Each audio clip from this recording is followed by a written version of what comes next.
Mesdames, Messieurs, bonjour. Bienvenue et ravi de vous compter parmi nous pour ce nouveau webinaire de la Bricksham intitulé Défaillance des entreprises face à la crise, bilan, perspectives et levier d'action. Souvenez-vous, c'était le paradoxe de l'année 2020. L'an dernier, les défaillances d'entreprises avaient pour la première fois de leur histoire reculé, un recul de 21%, mais malheureusement une simple apparence de façade, car les chiffres des défaillances n'avaient pu être dans leur totalité recueillis faute de l'impact de la crise sanitaire sur les tribunaux de commerce. Pour cette année 2020, les tribunaux ayant repris leur activité, les chiffres seront intéressants à regarder. Au premier semestre, plus de 5000 entreprises ont tiré le rideau. C'est le double comparé au premier semestre 2020. Mais encore une fois, comparaison n'est pas raison avec l'année exceptionnelle de 2020. En revanche, il faut savoir que l'on dénombre ces dernières années 6000 à 9000 défaillances d'entreprises au Maroc. Alors, quelle issue? Quelle sortie de crise pour ces entreprises?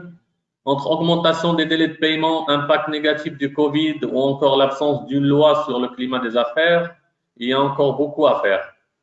C'est ce que nous allons voir ce soir lors de ce nouveau webinaire avec des acteurs et des observateurs de premier plan. Donc, je remercie M. Yassine Benkeroum, expert comptable, commissaire aux comptes et responsable de la commission fiscale à la CGM-RSK, d'être parmi nous. Nous verrons avec vous quel premier bilan nous pouvons tirer de l'année 2020-2021 sur les défaillances d'entreprises et quels sont les secteurs les plus touchés. Et surtout, comment minimiser les risques des délais de paiement. Mes remerciements aussi également à M. Yousef Gerraoui Filali, président du Centre marocain de la gouvernance et du management. Vous nous parlerez notamment des conséquences de l'arrêt des aides étatiques. Quel impact a-t-il eu? Plusieurs secteurs, bien sûr, ont été impactés, mais avec vous, ce ne sera pas seulement des mauvaises nouvelles, puisque vous nous direz aussi comment aider l'entrepreneuriat à tirer des avantages de cette crise.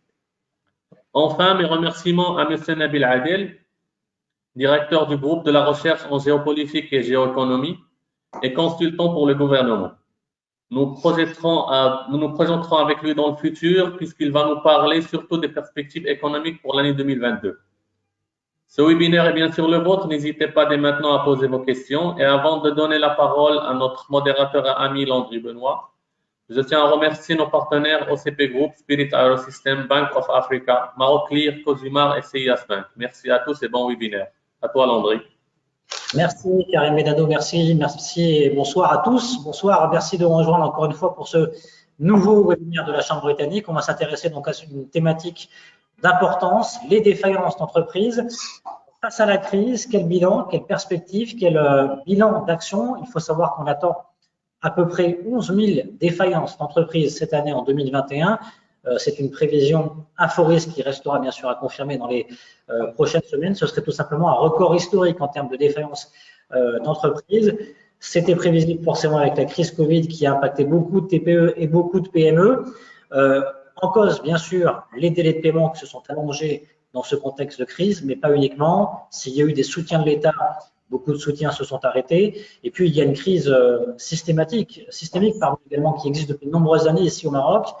Elle concerne le fait qu'on investit peu au niveau du démarrage d'une entreprise. On rappelle que à peine une entreprise sur deux aujourd'hui démarre avec à peine 10 000 dirhams de capital social et que les mécanismes aujourd'hui de sortie, les mécanismes de crise, les mécanismes judiciaires de crise aujourd'hui sont très peu connus encore des entreprises marocaines puisque on est pratiquement à 99%, voire plus de 99% d'entreprises qui ferment boutique en passant par la liquidation judiciaire alors qu'il y a beaucoup d'autres mécanismes.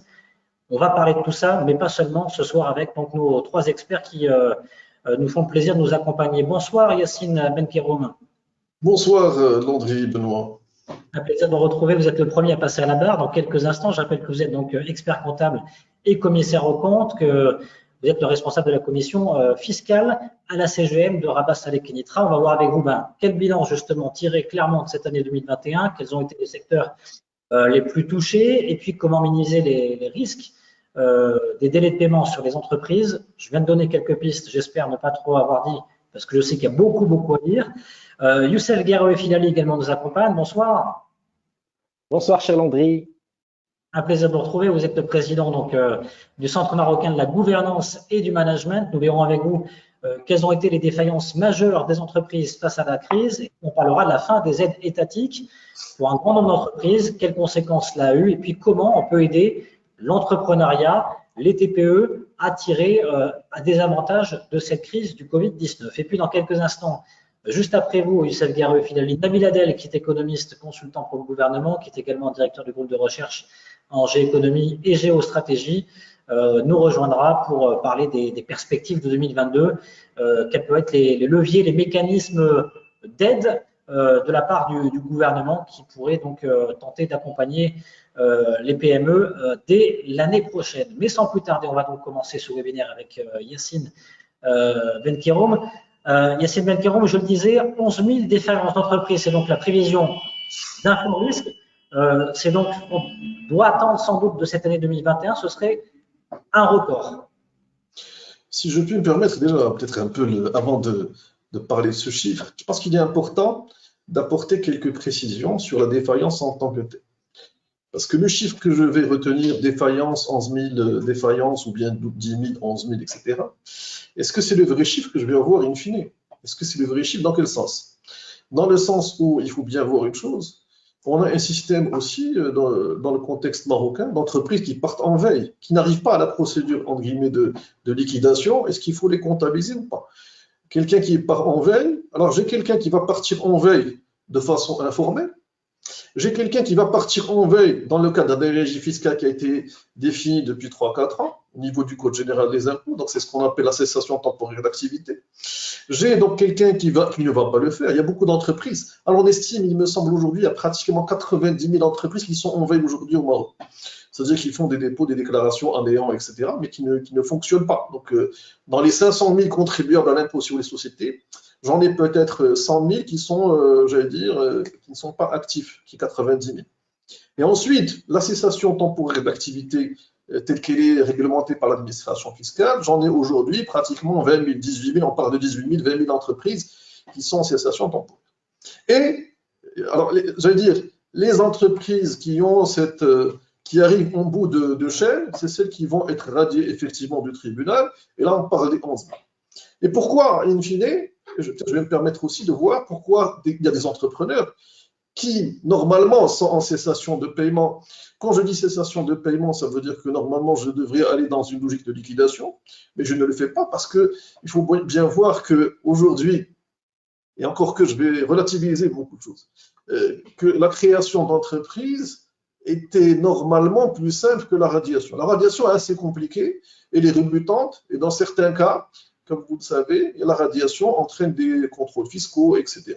Et des entrepreneurs considèrent que je vais laisser une société en veille pendant 4 ans, le temps qu'on m'oublie, entre guillemets, pour venir faire la radiation par la suite. Donc, je peux avoir quelqu'un qui, aujourd'hui, en 2021, est normalement en cessation de paiement, il ne va pas se déclarer en cessation de paiement, il attendra les 4 ans, soi-disant, pour éviter d'être contrôlé fiscalement. Bien sûr, il y a des choses à remettre en cause. Mais c'est un peu ça l'idée.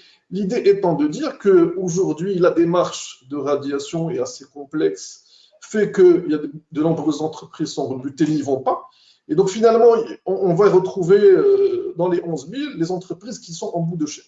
Il faut bien voir aussi une chose, que la procédure de radiation est parfois assez longue et fastidieuse. Je dois aller circuler entre administrations, j'ai des allers-retours, j'ai de la publication, donc ce n'est pas quelque chose de très simple. Et je vais me permettre de faire aussi une petite digression. C'est qu'en réalité, l'appréciation de ce volume de radiation doit se faire avec un corollaire qui est la création d'entreprises, pour avoir un peu quel est mon solde net.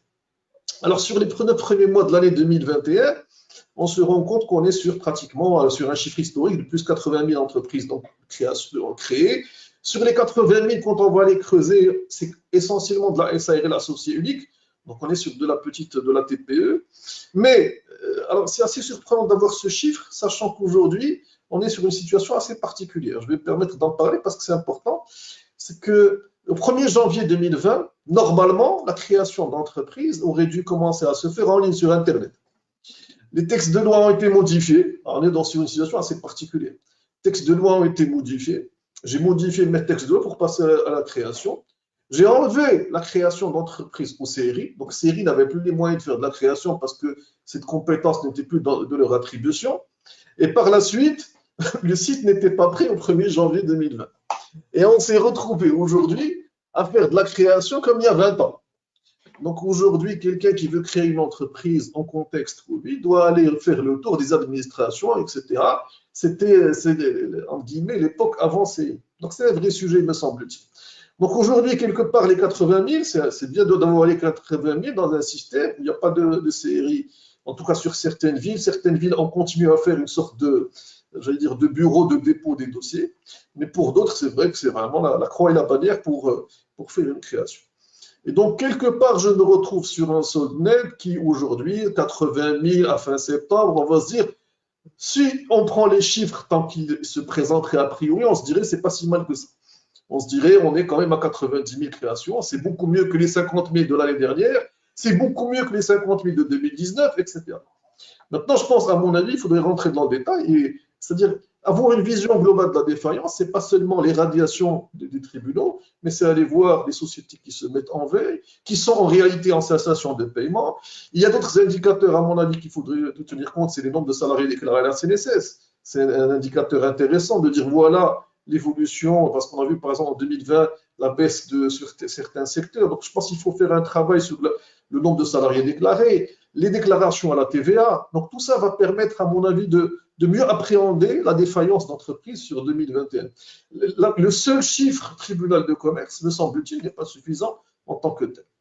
Si on veut rentrer, alors je me permets peut-être juste une petite parenthèse, si je veux ensuite aller voir un peu finalement ces défaillances sur 2021, quel secteur, sur quel secteur nous les constatons sur le terrain. Je vais me permettre peut-être de mapper ces entreprises, on fait un petit mapping en se disant, on va trouver 4 catégories d'entreprises.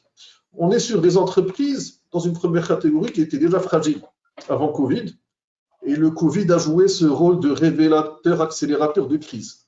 Je pense qu'on a vu certaines entreprises, je pense notamment à certaines entreprises, exemple transport aérien, dans le tourisme, etc. BTP également, certaines entreprises du BTP. Vous avez vu dans la presse l'actualité récente de certains redressements judiciaires. Et parfois, c'est vrai, quand on voit les bilans de ces entreprises au 31 décembre 2019, on se dit que quelque part, il y a des fragilités. Si tant est que ces bilans aient été bien tenus, parce que ce n'est pas toujours le cas, et qu'ils puissent effectivement me permettre de piloter mon activité. Et c'est peut-être ça aussi le révélateur. Je vais parler maintenant avec ma casquette d'expert comptable, c'est que la sensibilisation que nous avons toujours faite vis-à-vis de nos clients, c'est de dire attention, une comptabilité, ce n'est pas fait pour payer des impôts, c'est fait pour vous permettre de piloter votre activité, d'avoir un actif, un passif, un CPC, ce n'est pas seulement pour une obligation fiscale. C'est aussi pour piloter un business, pour savoir où sont mes créances, comment les recouvrer, comment avoir, en guillemets, optimisé ma structure bilancielle. C'est vraiment des vrais sujets. Et ça, c'est vrai que c'est difficile. On voit des entreprises qui étaient déjà fragiles et qui ont cédé, entre guillemets, parce qu'on se retrouve, c'est-à-dire le Covid révélateur. Maintenant, il y a le deuxième compartiment où on peut considérer tout ce qui est, par exemple, tourisme, qui a été, je vais dire, frontalement touché, secteur en première ligne, où là, j'ai, à un moment donné, je peux avoir été bien géré, etc., mais j'ai une crise à la fois de, j'allais dire, de l'offre et de la demande, de mon secteur est éteint. Bon, c'est assez compliqué à tenir, sauf ça fait avoir des capitaux propres, vraiment, j'allais dire, substantiels, qui me permettent de me ressaisir. Maintenant, c'est vrai, il y a beaucoup d'incertitudes sur la ouverture, la fermeture. On est en train de le vivre aujourd'hui même, etc. Maintenant, il y a eu les crédits Oxygène, les crédits d'Aman, CCG, etc. Je pense que le chiffre, moi, j'ai échangé avec un ami à la CCG, ils sont aujourd'hui à l'encours de 18 milliards de dirhams, ce qui est significatif sur les crédits Oxygène. Donc, c'est des montants qui sont significatifs.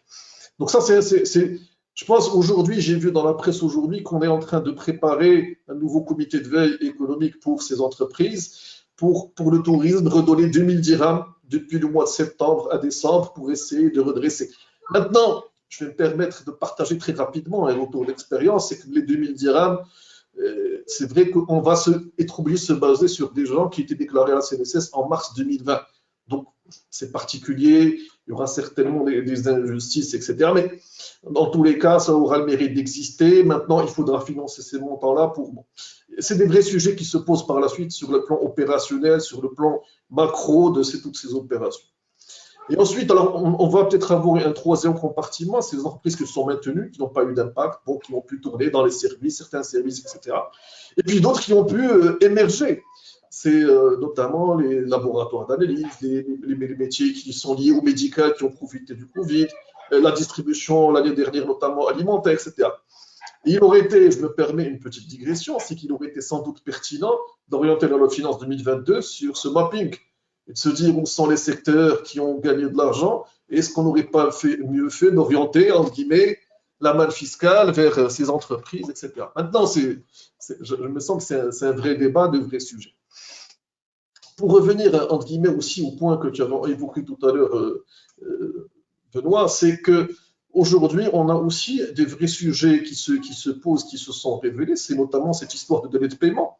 De dire, mes délais de paiement, comment aujourd'hui des délais de paiement peuvent enchaîner, faire, entre guillemets, créer une crise systémique et générer, entre guillemets, de la défaillance en cascade. Dans un contexte où, encore une fois, j'ai du mal à me retrouver face à mes obligations. Et en plus, quand je vais vis-à-vis d'une administration pour payer mes impôts, je n'ai pas de clause exonératoire de responsabilité ou bien de délai. Je suis obligé de payer, sinon j'ai des majorations, pénalités, etc. C'est nécessaire pareil. Donc, il me semble qu'il y a, par contre, il y a une mesure qui permet, sur la loi de finances 2022, aux TPME de faire des déclarations antérieures. Donc, il y a une mesure qui est prévue en 2022. On le verra dans les jours qui viennent, lors de la publication du bulletin officiel sur la loi de finances 2022. Mais je pense qu'il y a cette histoire de délai de paiement qui est fondamentale, mais qui ne date pas, encore une fois, du Covid. On avait un sujet bien avant. Donc, il y avait la loi 3210 délai de paiement. Maintenant, encore une fois, on est sur des logiques d'accélération, de fragilité qui se sont révélées en plein jour. Maintenant, je pense rapidement, voilà certains grands axes qu'on peut voir. Et encore une fois, je reviendrai sur ce que nous voyons sur le terrain, c'est cette nécessité d'avoir aussi une gestion, j'allais dire, au jour le jour. Les TPME, c'est vrai que c'est une question de moyens, mais les TPME, PME, parfois sont dans une logique d'arrêter leur compte fin décembre, en fin d'année, alors que normalement, dans une logique de bonne gestion, je peux venir faire, entre guillemets, des systèmes d'arrêté fin de mois pour pouvoir au moins avoir des indicateurs clés pour piloter mon activité. Lorsqu'on avait lancé avant Covid, c'était 1 mois, 2 mois avant Covid, le programme Intelaka, moi j'avais proposé à ce moment-là de dire Intelaka c'est bien, mais ça aurait été plus intéressant d'aller, en guillemets, on est en 2021, d'aller un peu dans le cloud. Et dans le cloud, d'essayer de développer pour les entrepreneurs marocains des systèmes, par exemple, de gestion commerciale dans le cloud que je donnerai aux autres entrepreneurs et aux entrepreneurs TPME de façon, j'allais dire, à des tarifs symboliques. Aujourd'hui, je peux en même temps, j'allais dire, faire d'une pierre plusieurs coups, créer un cloud souverain, permettre à ces entrepreneurs d'être hébergés dans un cloud souverain, aller sur des technoparcs, j'allais dire, créer de la dynamique de développement et de permettre à tout le monde, aujourd'hui on a le smartphone, on sait qu'on est suréquipé en smartphone, permettre à l'entrepreneur sur son smartphone de suivre au jour le jour sa situation bancaire, de suivre, entre guillemets, son chiffre d'affaires, d'avoir des alertes de défaillance, de dire attention, ce client a un dépassement, c'est un push sur mon smartphone qui me dit attention à relancer, arrêtez de travailler avec lui, etc. Donc c'est des vrais sujets qui sont simples, me semble-t-il, et qui auraient pu permettent et qui permettraient aussi de limiter ces défaillances et de se préparer aussi au monde de demain, parce qu'il y a un vrai débat aujourd'hui sur le futur de l'entreprise post-Covid. Ce n'est pas seulement spécifique au Maroc. Je pense qu'il faut aussi se benchmarker avec ce qui se fait à l'international. On n'est pas dans une logique, j'allais dire, uniquement locale, dans un contexte mondialisé. Voir un peu ce que font nos amis chinois, ce que fait aujourd'hui, ce que font des start-upers, etc. Et de voir un peu là où on peut créer de l'emploi dans une logique, j'allais dire, Internet 5.0, je pense qu'on est au 5.0 aujourd'hui, et d'essayer de mixer aujourd'hui la finance avec l'entrepreneur, etc. Je vous donne quelques exemples. On avait vu notamment, par exemple, dans tout ce qui est logiciel de gestion destiné aux TPME notamment, on avait vu il y a quelques années avec des grands éditeurs. Et depuis à l'international, vous avez ce qu'on appelle, c'est-à-dire vous avez un abonnement, je dis n'importe quoi, à $3 par mois, et vous avez du SaaS, vous accédez, vous facturez, vous faites ce que vous voulez, vous êtes en mode nomade, et des choses qu'on pourrait facilement s'approprier, me semble-t-il, pour éviter, entre guillemets, que ces défaillances-là soient, entre guillemets, j'allais dire, significatives. Donc finalement, le manque d'information. Pardon ? Donc finalement, le manque d'information, de transmission d'infos en interne au sein d'entreprises peut coûter parfois cher. D'anticipation également. Je pense qu'il y a cette notion de traiter de l'information. Et encore une fois, c'est pour permettre à l'entrepreneur d'aller se focuser sur son business model. Parce qu'encore une fois, quand je suis aujourd'hui, je vais vous donner quelques exemples dans le contexte marocain. Moi, j'ai vu des entrepreneurs qui, quelque part, ont été agiles dans le contexte Covid. Et j'ai vu, par exemple, l'année dernière, un entrepreneur qui était dans une activité qui a été, j'allais dire, qui était dans le lockdown, qui s'est éteinte, et qui s'est converti à faire des masques, à faire du gel, etc. Et qui, in fine, s'en est bien sorti, parce que c'est une question d'agilité aussi. La logique de l'entrepreneur, c'est aussi une logique d'opportunité, d'agilité, d'être proactif. Maintenant, si j'ai mon secteur qui est en lockdown et que je suis dans une optique de dire, ben, ça y est, le secteur est terminé, je ne peux plus rien faire, c'est compliqué. Je veux dire, l'entrepreneuriat à la base est une logique de se trouver des solutions soi-même. C'est de chercher sur Internet, notamment aujourd'hui, ce qui se fait ailleurs, de trouver de nouveaux business models, de faire de la fameuse disruption, encore une fois, disrupter un secteur, un modèle, etc., et puis de bouger l'international. Moi, je partage avec vous un point sur ces défaillances, mais j'ai un client aux États-Unis. Et j'ai changé avec lui l'année dernière, donc ils ont une filiale au Maroc, j'ai changé avec eux l'année dernière en 2020, et je leur disais, oui, Covid, comment ça marche? Mais ils disaient, on est très positif, parce que ça nous a ouvert des marchés sur l'Inde, sur l'Arabie Saoudite, etc. Et c'est des marchés auxquels on ne s'intéressait pas, et on considère qu'aujourd'hui, il y a de belles opportunités sur cette zone, et que finalement, on target de finir à plus 15%. Moi, j'ai bien aimé ce mind au moment où tout le monde était dans une logique défaitiste de dire, mais attention, il y a des opportunités pour cette période, pour quelqu'un qui arrive à se démarquer. Ben, c'est un peu le American way of thinking, par exemple, et c'est d'aller chercher les opportunités là où elles sont, et dans une vision mondialisée. Aujourd'hui, on peut le voir sur des sites Internet, je peux vendre des choses à distance, il y a le dropshipping, etc. Je ne rentre pas dans le détail, mais il y a tellement de choses qui se font. Ce n'est pas forcément du Bitcoin, donc qui connaît des baisses parfois impromptues. Est-ce que selon vous, la panoplie de propositions d'aide qui a été proposée par l'État, les réponses qui ont été apportées par l'État durant cette crise, pour l'instant, a été tout simplement la bonne méthodologie selon vous? Est-ce que cela suffisait? Ou est-ce qu'il faut davantage peut-être innover, soutenir les entreprises qui innovent, qui font de la recherche et développement, pousser à cette réflexion-là? Moi, je pense qu'il y a des vrais sujets. Si on veut considérer, c'est-à-dire critiquer ce qui a été fait, ça va être compliqué parce que quand on est dans un discours webinaire, on peut se permettre de donner de belles idées, etc. Mais la réalité est assez complexe. Donc, il faut, à mon avis, faire la part des choses. Quand je suis en tant que décideur, j'ai des contraintes budgétaires, j'ai des urgences sociales, j'ai des choses à gérer. Quand je suis dans un webinaire, je vais dire, ben non, il fallait faire ceci, cela. Moi, je pense qu'il y a aussi du pragmatisme qui a été fait. Maintenant, est-ce que c'est la formule idéale? Je pense que quelque part, on n'avait pas trop le choix parce qu'il fallait gérer une urgence. Je ne suis pas dans une logique de construire sur du long terme. Donc, je pense au moins l'indemnité Covid a permis de compenser des choses. Il y a des choses qui ont été faites. Et des secteurs qui ont été sauvés grâce aux aides étatiques. Ça, c'est clair. Tout à fait. Maintenant, est-ce que c'est une solution à long terme? Certainement pas. Sur le long terme, c'est encore une fois, peut-être on va aller sur le sujet, c'est mon tissu entrepreneurial, ce que j'ai pu former comme entrepreneur, c'est comment j'ai pu généraliser, comment j'ai pu créer des tissus d'entreprises qui sont viables sur le long terme, des entreprises qui vont à la conquête du monde, qui vont utiliser le talent des jeunes, utilisant guillemets dans le bon sens, bien évidemment, le talent des jeunes Marocains pour créer demain des startups, des licornes, etc. C'est des vrais sujets. Moi, je voyais par exemple la semaine dernière une étude sur le financement des startups en Afrique. Et j'ai vu que les levées de fonds, je pense qu'on n'était pas très bien classé, alors qu'on a un vrai potentiel, je pense, localement, pour être parmi au moins les 3 premiers.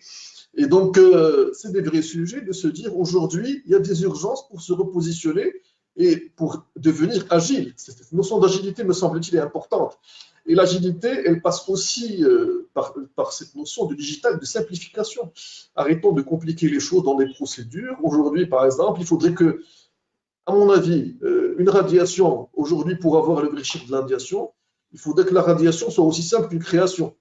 Il faudrait que je puisse radier. Aujourd'hui, on sait qu'il y a, quand j'arrive à Dubaï, je crée une entreprise en 8 heures.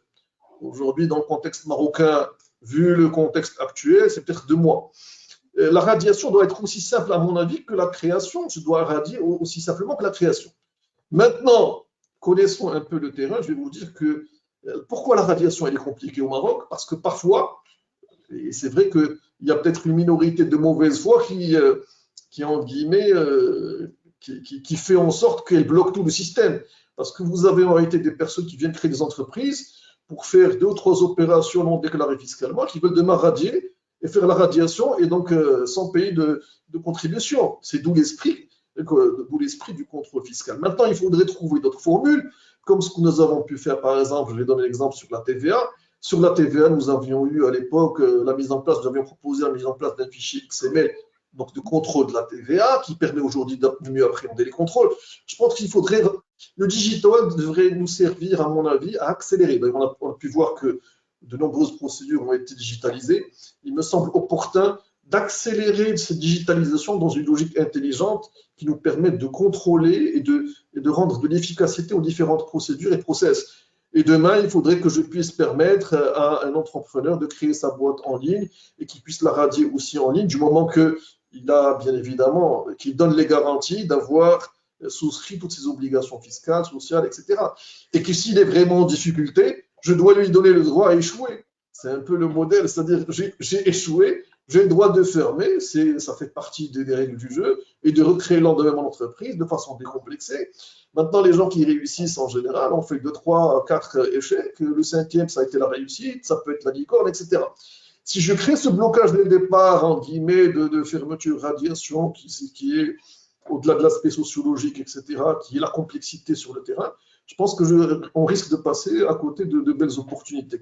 Et donc, me semble-t-il, il faudrait appréhender la chose dans sa globalité et essayer de simplifier de façon intelligente. Ce n'est pas simplifier pour simplifier, mais simplifier en ayant une logique du business model Maroc SA, de se dire, voilà, comment on cherche, comment on déploie les entrepreneurs, etc. Je prends l'exemple qui est en train de se faire, par exemple, aujourd'hui sur la zone de Tanger, suite c'est-à-dire dans le textile, les incidents qu'on a eus ces dernières années. Là, on est en train de construire des zones industrielles dédiées qui sont agiles, qui devraient être dans l'agilité pour permettre de créer de l'emploi, etc. Maintenant, si je suis dans une logique, encore une fois, proactive, c'est de dire demain, comment leur permettre de vendre sur Internet, parce que c'est l'avenir de demain, etc. Donc, c'est comment créer des écosystèmes connectés avec les technoparcs. Et encore une fois, c'est une vision transversale qu'il faudrait, me semble-t-il, avoir. Et j'allais dire que, de toutes les façons, ce qu'on voit aujourd'hui, et je pense qu'il faudrait aussi être dans une logique de veille internationale, parce que ce qui se passe à l'international, je pense qu'on le voit tous, c'est des évolutions au jour le jour. On n'est plus sur de l'évolution, sur 3 mois, 6 mois.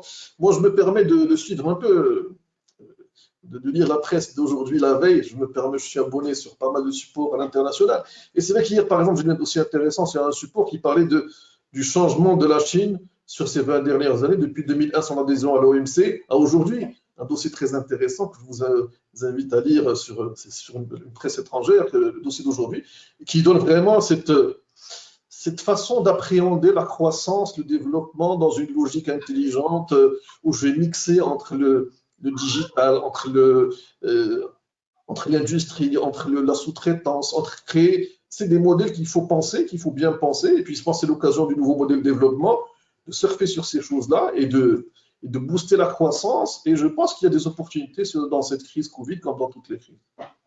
Merci beaucoup Yacine Benkeroum, expert comptable, commissaire aux comptes et responsable de la commission fiscale à la CEGM de Rabat Salé Kenitra. Vous restez bien sûr avec nous.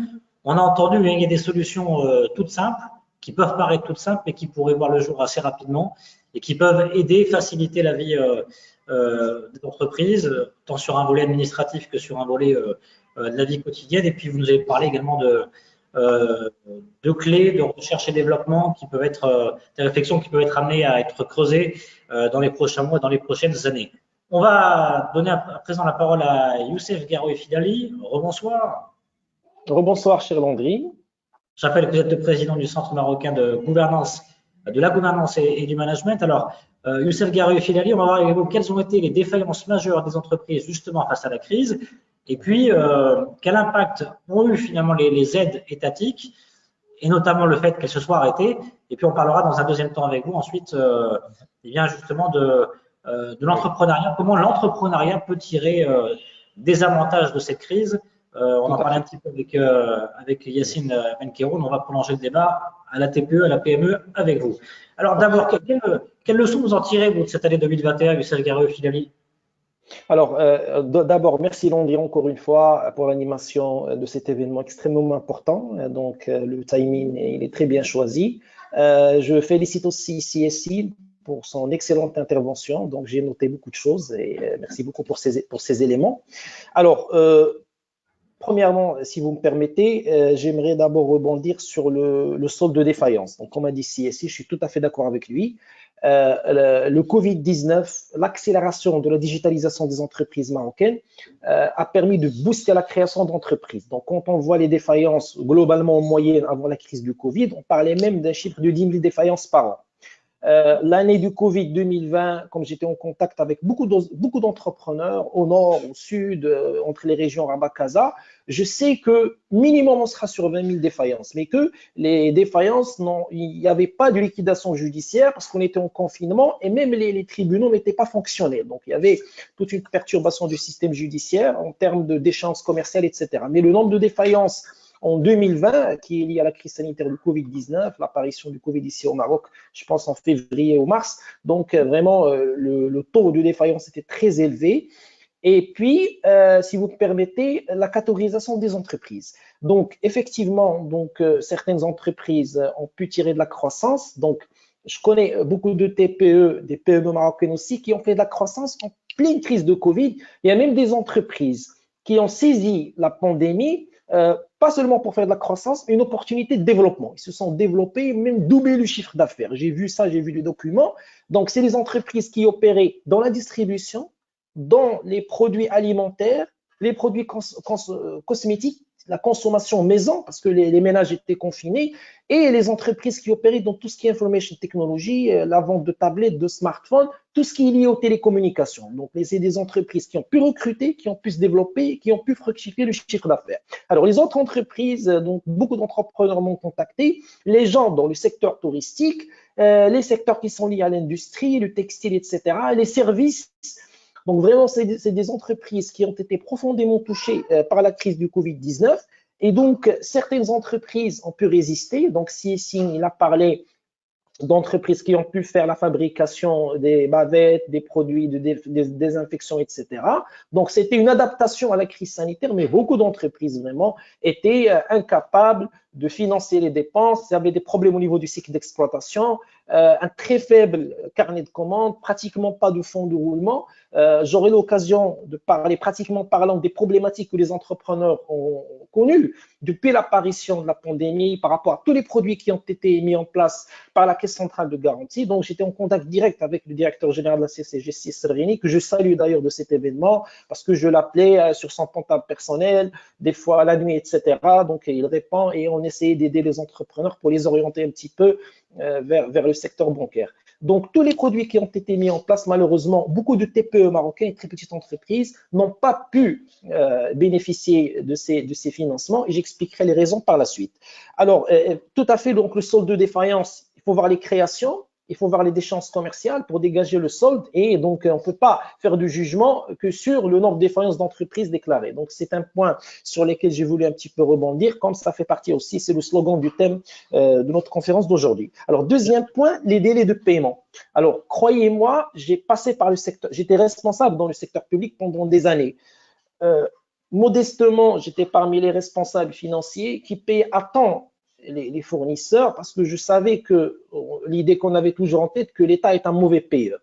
Donc, une fois une entreprise passe commande avec une administration d'institution publique, le paiement, il traîne des mois et des mois. L'entreprise, bien évidemment, fin de mois, il doit payer le loyer, il doit payer les salaires, il doit faire face à ses charges d'exploitation et sans encaissement dans du chiffre d'affaires, sans paiement de la facture, donc les entreprises vraiment souffraient.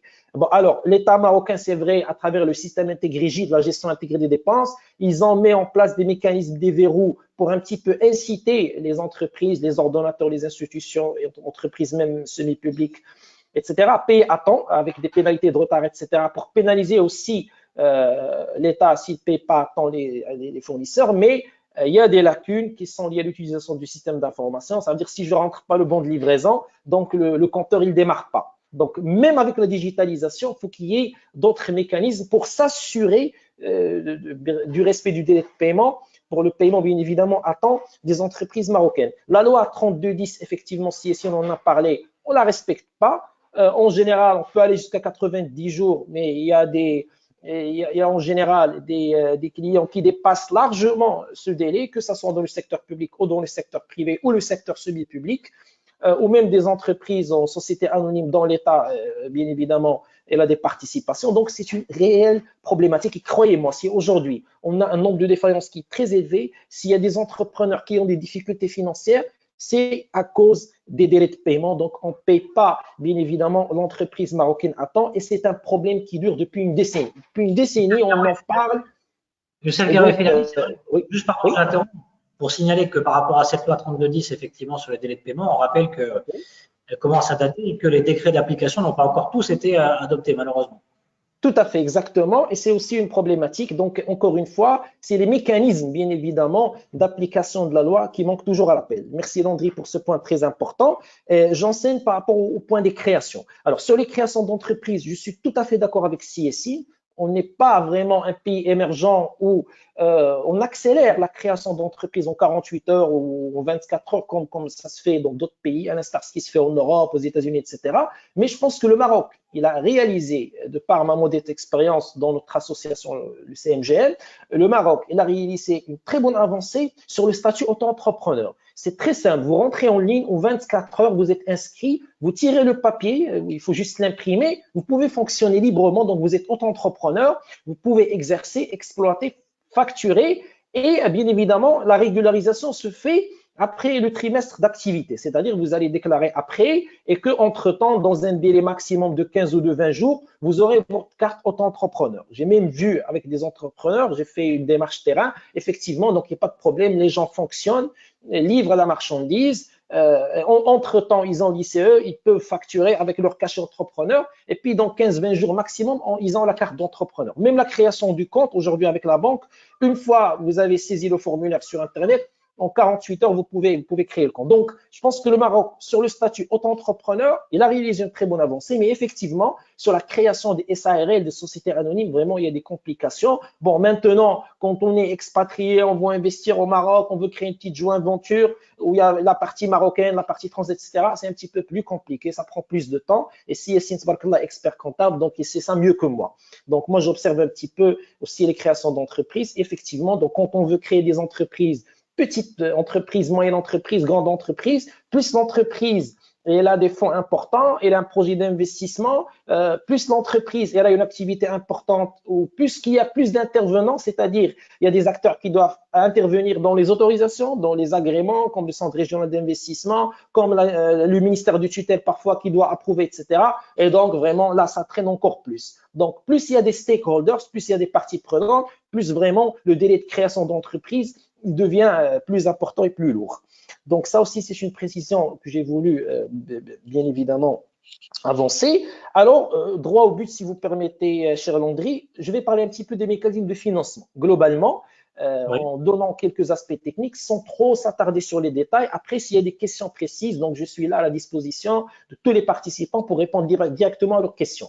Alors, modestement, au niveau du CMGM, depuis que le Maroc a lancé le programme Intelaka, par l'initiative royale de Sa Majesté, donc on s'est inscrit activement, bien évidemment, pour aider les gens à travers des participations médiatiques. Vous avez lu modestement, cher Landry, nos articles, nos entretiens, tout ce qu'on publie sur les réseaux sociaux pour aider, accompagner les porteurs de projets, les jeunes entrepreneurs, les startups pour bénéficier du programme Intelaka, qui est bien évidemment un programme d'investissement. Donc, le crédit d'investissement, il peut aller jusqu'à 1,2 million avec un prêt d'honneur de 50 000 dirhams. Mais vraiment, on était sur des spécificités techniques.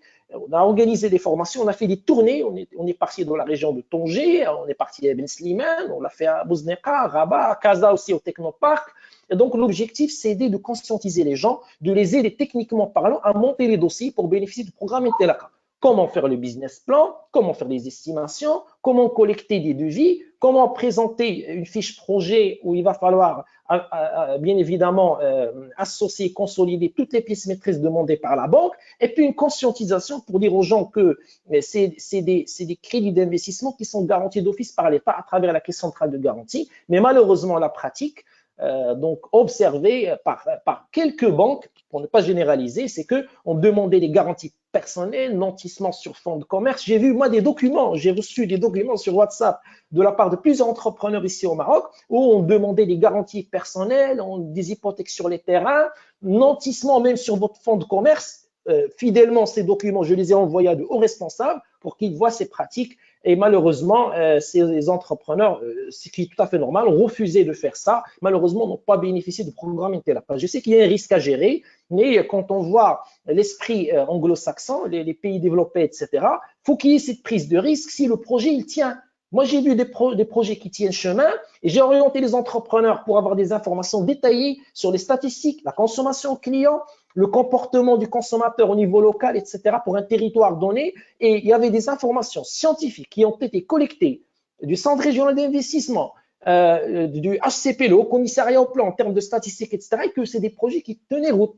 Mais malheureusement, il y avait cette réticence en matière de financement. C'est pour cela, pour voir aussi la partie pleine du verre, qu'on va mettre en place, bien évidemment, le programme Al-Forsa qui va compléter le programme Intelaca. C'est l'engagement du gouvernement au niveau de la loi de finances de 2022. Mais sur le programme Intelaca qui était crédit d'investissement, il y avait beaucoup de difficultés. Alors, encore c'était pire parce qu'une fois on est rentré en confinement, le programme était gelé. Donc, c'est tout à fait normal. On dit que l'usine, l'entreprise, elle est fermée. Donc, on ne va pas donner des crédits d'investissement parce qu'on va acheter du matériel, on va investir, mais il n'y aurait pas de production. Donc, il y a un blocage au niveau du cycle d'exploitation. Il fallait attendre le déconfinement du Maroc. Puis, juste après, aujourd'hui, pour être franc, il y a certains entrepreneurs qui ont quand même bénéficié du programme Intelaca et le chiffre il a été communiqué par CSI. Donc, la partie pleine aussi du verre, c'est qu'il y a certains gens qui ont bénéficié, mais croyez-moi, c'est des entreprises qui sont assez solides, c'est des PME, la TPE, vraiment, c'est beaucoup de difficultés. Et comme tu le sais, Landry, je suis en contact continu avec le président de la Confédération des TPE, c'est Abdeltaïf Fergui, que je salue. D'ailleurs, j'espère qu'il est là avec nous, qu'il suit cet événement, il est très concerné. Alors, juste après, donc, le confinement, le Maroc, il a mis en place Daman Oxygène. Personnellement, donc j'ai fait des recherches, j'ai contacté des responsables pour bien comprendre le produit, parce que si moi j'ai pas bien compris et les membres du centre, on va pas pouvoir expliquer ça aux entrepreneurs marocains. Et donc finalement, ce qu'on a expliqué aux gens, c'est que c'est pas un crédit d'investissement, mais c'est des facilités de trésorerie. C'est-à-dire, il faut avoir une entreprise juridique, une entreprise qui existe, qui a un bilan qui est certifié par l'expert comptable et par conséquent collecter des factures. Donc, c'est des dépenses courantes qui concernent le cycle d'exploitation et on donne le dossier à la banque. La banque, qu'est-ce qu'elle fait? Elle crée un compte au nom de l'entreprise et elle paye directement les fournisseurs, c'est-à-dire vous payez le loyer, et vous payez les salaires, et vous payez les charges essentielles, les redevances d'électricité, d'eau, etc. Je rentre un petit peu dans les détails techniques, mais c'est important parce que je sais qu'il y a des gens qui sont là pour ça, pour s'intéresser à ces éléments pratiques. Donc, c'était ça, expliquer aux gens que c'est des facilités de trésorerie et qu'on est sur une institutionnalisation. Et c'était aussi l'occasion pour régulariser. Donc, les entrepreneurs, ils ont couru pour avoir un bilan certifié d'expert comptable. Après, effectivement, les banques, ils ont fait un effort. Ils ont dit que c'est pas grave. Si vous n'avez pas le bilan arrêté au 31 décembre 2019, d'accord, vous pouvez ramener 2018. Donc, vraiment, il y avait une souplesse aussi de la part du secteur bancaire, donc pour rendre à César ce qui est à César. Et le Daman Oxygène, donc, par conséquent, moi, ce qui me dérangeait, et j'espère qu'on aura l'occasion d'en parler aussi avec CSI, c'est la classification qui a été donnée. Aujourd'hui, on n'a pas une définition claire de la TPE parce qu'on dit que Daman Oxygène, il faut avoir un chiffre d'affaires inférieur à 200 millions de dirhams. Et là, l'entreprise, il peut avoir ce découvert qui va aller de 5 millions de dirhams jusqu'à 40 ou 50 millions de dirhams s'il a une ligne découverte et la catégorisation que les autres entreprises de 200 à 500 millions de dirhams. Je pense que c'est énorme en termes du chiffre d'affaires. On ne cible pas la petite entreprise, la PE, la très petite entreprise, la TPE. Et aujourd'hui, on a une classification, on devrait avoir une classification très claire, s'intéresser davantage à ces petites entreprises qui ont un potentiel et c'est des startups qui ont un très fort potentiel de croissance. Ça, c'est important. Et puis après, donc, ça, c'est avec le confinement, il y avait le Daman Oxygène. Alors, une fois on est sorti du confinement, juste après, il y avait Daman Relance et Daman TPE. Ça, c'est pour le déconfinement, mais c'est vrai que le financement n'était pas assez conséquent parce que ça représentait qu'un mois du chiffre d'affaires ou un mois et demi de chiffre d'affaires. Donc, mais c'est juste pour permettre une réactivation des entreprises. Encore une fois, je ne suis pas d'accord avec la classification. Fidèlement, j'ai remonté ça à des membres du comité de veille économique, c'est que relance TPE s'adressait aux entreprises qui ont un chiffre d'affaires inférieur à 10 millions de dirhams. Il y a des TPE qui réalisent 2-5 millions de dirhams par an. D'accord? Et puis après, on a basculé tout le reste vers un chiffre d'affaires supérieur à 10 millions de dirhams. Et puis, c'est vrai que les entreprises industrielles, au lieu d'avoir un mois de chiffre d'affaires en termes de dépenses à financer, on est parti vers un mois et demi pour encourager, bien évidemment, la reprise de l'activité industrielle. Donc, globalement, c'était les trois types de financement du confinement vers le déconfinement, vers la réactivation. Donc, le programme Intelaka aussi était concerné parce qu'une fois Sa Majesté l'a lancé en janvier 2020, malheureusement, juste après, on est tombé dans la crise du Covid. Donc, le programme Intelaka, un peu de la chronologie, Daman Oxygène, puis après relance TPE et Daman relance. Bien évidemment, dans le programme Intelaka, si vous êtes en milieu urbain, il y a Daman Intelaka 2%. Si vous êtes en milieu rural, 1,5% de taux d'intérêt. C'est une première dans l'histoire de la bancarisation ici au Maroc. Donc, c'est quelques détails techniques, mais c'est des petites choses importantes à remonter aux entrepreneurs. Alors, juste après, donc le point suivant, que j'avais bien évidemment noté au niveau de mon carnet pour en parler un petit peu avec vous. Alors, effectivement, donc, le déconfinement n'était pas facile. Donc, les entreprises continuaient à souffrir. Donc, je recevais des doléances, etc. Et que même après le déconfinement, c'est-à-dire je parle de maintenant, de l'année 2021. Donc, les entreprises ont essayé, bien évidemment, d'avoir le programme Intelaka, ou certaines entreprises même, ils ont essayé d'avoir le Daman relance TPE. On leur disait, c'est bon, c'est trop tard, on a arrêté, donc il faut passer à autre chose. Et que vous l'avez évoqué tout à l'heure, cher Landry, aujourd'hui, il n'y a plus d'aides qui sont données direct à l'État. Mais il faut faire très attention. Si je me suis retardé sur le financement, c'est pas pour dire qu'il n'y a que le financement qui est important. Et j'en parle très souvent, modestement, dans plusieurs émissions.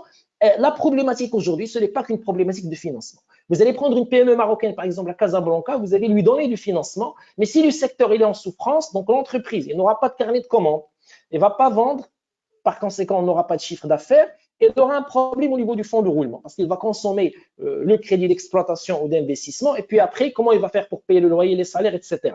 Donc, il faut redynamiser le secteur, c'est-à-dire il faut qu'il y ait une très forte articulation entre tous les intervenants pour qu'il y ait de la vente client-fournisseur. L'État aussi doit se positionner en tant que fournisseur pour acheter de ces entreprises des prestations comme le secteur touristique, etc. C'est ça de l'aide, donner aux entreprises les commandes, former les entreprises techniquement parlant pour qu'ils puissent accéder au marché public et pourquoi pas des marchés internationaux. Et si on veut devenir un pays émergent, CSI a parlé de modèle de développement, les entreprises marocaines doivent s'inscrire pleinement dans les chaînes de valeur à l'international. Modestement, j'avais produit un ouvrage sur l'émergence du Maroc en 2020, en plein confinement, et j'ai dit que le taux d'exportation des entreprises marocaines est très faible, entre 7 et 8%. Donc, on ne peut devenir un pays émergent si on n'aura pas des entreprises exportatrices. Mais effectivement, avec le plan de relance industrielle, on est en train de prévoir tout cela au niveau du ministère de l'Industrie et du Commerce et qu'effectivement, on travaille sur l'importation locale. Donc, l'objectif, c'est ça, c'est de booster la commande locale qui est adressée à la TPE, à la PME marocaine. C'est très important parce que si on ne va pas redynamiser le marché, s'il n'y aurait pas des activités, pas de carnet de commandes, pas de formation technique à des entreprises pour soumissionner aux marchés publics nationaux, vendre à l'international, avoir des clients, un portefeuille étranger, on va mettre en place des mécanismes de financement qui seront garantis d'office par l'État. Donc, si l'entreprise est défaillante, donc l'État prend en charge le crédit, mais ce n'est pas l'objectif. L'objectif, que l'entreprise réussisse, qu'elle existe, qu'elle recrute, qu'elle se développe, et puis tout cela va impacter la croissance nationale. On aura une valeur ajoutée importante et que si éventuellement qui va constater dans les comptes de résultats des entreprises des chiffres d'affaires qui sont conséquents. Tout cela se consolide au niveau national pour qu'on ait une richesse, une valeur ajoutée qui est très conséquente. Alors, on parlait beaucoup de préférence nationale aussi à un moment, et puis il y a eu cette banque publique qui a été créée pour ces stratégies d'import-substitution. Est-ce que ça peut être des mécanismes, selon vous, des mécanismes d'atténuation, de renforcement de certains secteurs de PME sur du moyen terme ici au Maroc? Et effectivement, parce qu'au niveau du ministère de l'Industrie, je suis de manière très prudente tout ce qui se fait. l'objectif du programme d'importation, c'est ça. C'est-à-dire, on cherche à minimiser au maximum les importations pour hausser la compétitivité du tissu entrepreneurial local marocain. C'est-à-dire qu'on va mettre en place des écosystèmes, si on considère le Maroc comme un fonds d'investissement, et que les multinationales, les entreprises étrangères qui sont installées aussi au Maroc, ou les joint ventures, donc moi, auparavant, j'étais au secteur privé, j'ai travaillé dans une joint venture où effectivement, des fois, au lieu de partir commander à l'extérieur, avoir des problèmes avec les devises d'échange, on cherchait à passer commande au prix de l'entreprise marocaine à condition qu'il ait la qualité exigée. Donc, si l'entreprise marocaine, aujourd'hui, on va hausser son niveau de qualité, au lieu d'acheter à l'étranger, on va acheter au niveau local. Donc, l'objectif, c'est ça, c'est de créer tout un écosystème autour, pardon, et que, effectivement, permettra à ces entreprises locales de passer commande de manière libre dans ces écosystèmes. Et du coup, donc, on va faire baisser toutes les importations. Sur le plan macroéconomique, ça va améliorer aussi la balance commerciale. Vous le savez comme moi, donc on a un déficit structurel, historique, etc., depuis le plan d'ajustement structurel, depuis les années 80. Mais je pense que le Maroc, il peut renverser la donne. On est sur la bonne voie, mais il faut beaucoup plus travailler la commande locale, hausser la qualité, industrialiser l'entreprise marocaine pour qu'elle soit, bien évidemment, inscrite dans des niveaux de qualité qui sont assez élevés et qui sont acceptables par des joint ventures, par des entreprises étrangères, par des multinationales qui ne cessent de s'installer au Maroc. On l'observe à Casa, à Tanger, même à Agadir, donc à Marrakech, etc. Donc on est sur la bonne voie. Mais il faut qu'on travaille tous ensemble, la main dans la main. Moi, je le dis souvent, il ne faut pas responsabiliser que l'État ou que le gouvernement. Donc, il y a une part de responsabilité, les centres de recherche, la société civile, les entreprises nationales, les championnes qui travaillent de manière très indépendante, comme la CDG, etc. Ils ont des parts de responsabilité. Ils sont sur une politique de fidélisation. Donc, des centaines d'entreprises traitent avec le secteur privé. Donc, la responsabilité du secteur privé, on oublie toujours la responsabilité des syndicats professionnels, ils représentent les secteurs productifs. Donc, voilà, il faut qu'on s'inscrive dans une logique de travail. On est sur un mode de gouvernance transverse, d'accord? On est sur une politique de travail qui est stakeholder. Tout le monde est responsable, chacun intervient, mais à condition de travailler avec une très forte articulation. D'ailleurs, c'est l'esprit du nouveau modèle de développement. Alors, sans trop monopoliser la parole, je sais que Saïd est après moi, il doit prendre la parole. Donc, brièvement, je vais rebondir sur la loi de finances, parce que vous avez parlé aussi un peu des bonnes nouvelles qu'on pourrait donner à nos chers entrepreneurs. Donc, effectivement, il y a des mesures qui ont été acceptées en amendement et qui touchent l'entreprise marocaine. Bon, c'est vrai qu'il y a des inconvénients, je vais les citer rapidement à la fin. Alors, premièrement, par exemple, moi, je vois 70% d'abattement sur les plus-values, à condition que l'entreprise part faire du réinvestissement et on lui donne un délai de 36 mois, 3 ans. Ça, c'est important. Moi, je connais par exemple des entreprises marocaines qui veulent faire de la vente, mais avec la plus-value, la taxation, etc., ils sont un petit peu réticents. Ça, c'est intéressant et ça va permettre à l'entreprise d'avoir un fonds de roulement. Le gouvernement s'engage à rembourser le crédit de TVA de 13 milliards de dirhams. C'est intéressant. Une bouffée d'oxygène à ces entreprises en matière de trésorerie pour alléger, bien évidemment, la pression sur la trésorerie. Donc, on va aider au niveau du fonds de roulement. Ça, c'est important. On a par exemple des entreprises industrielles aujourd'hui. Le taux d'IS, il a été baissé à 26%.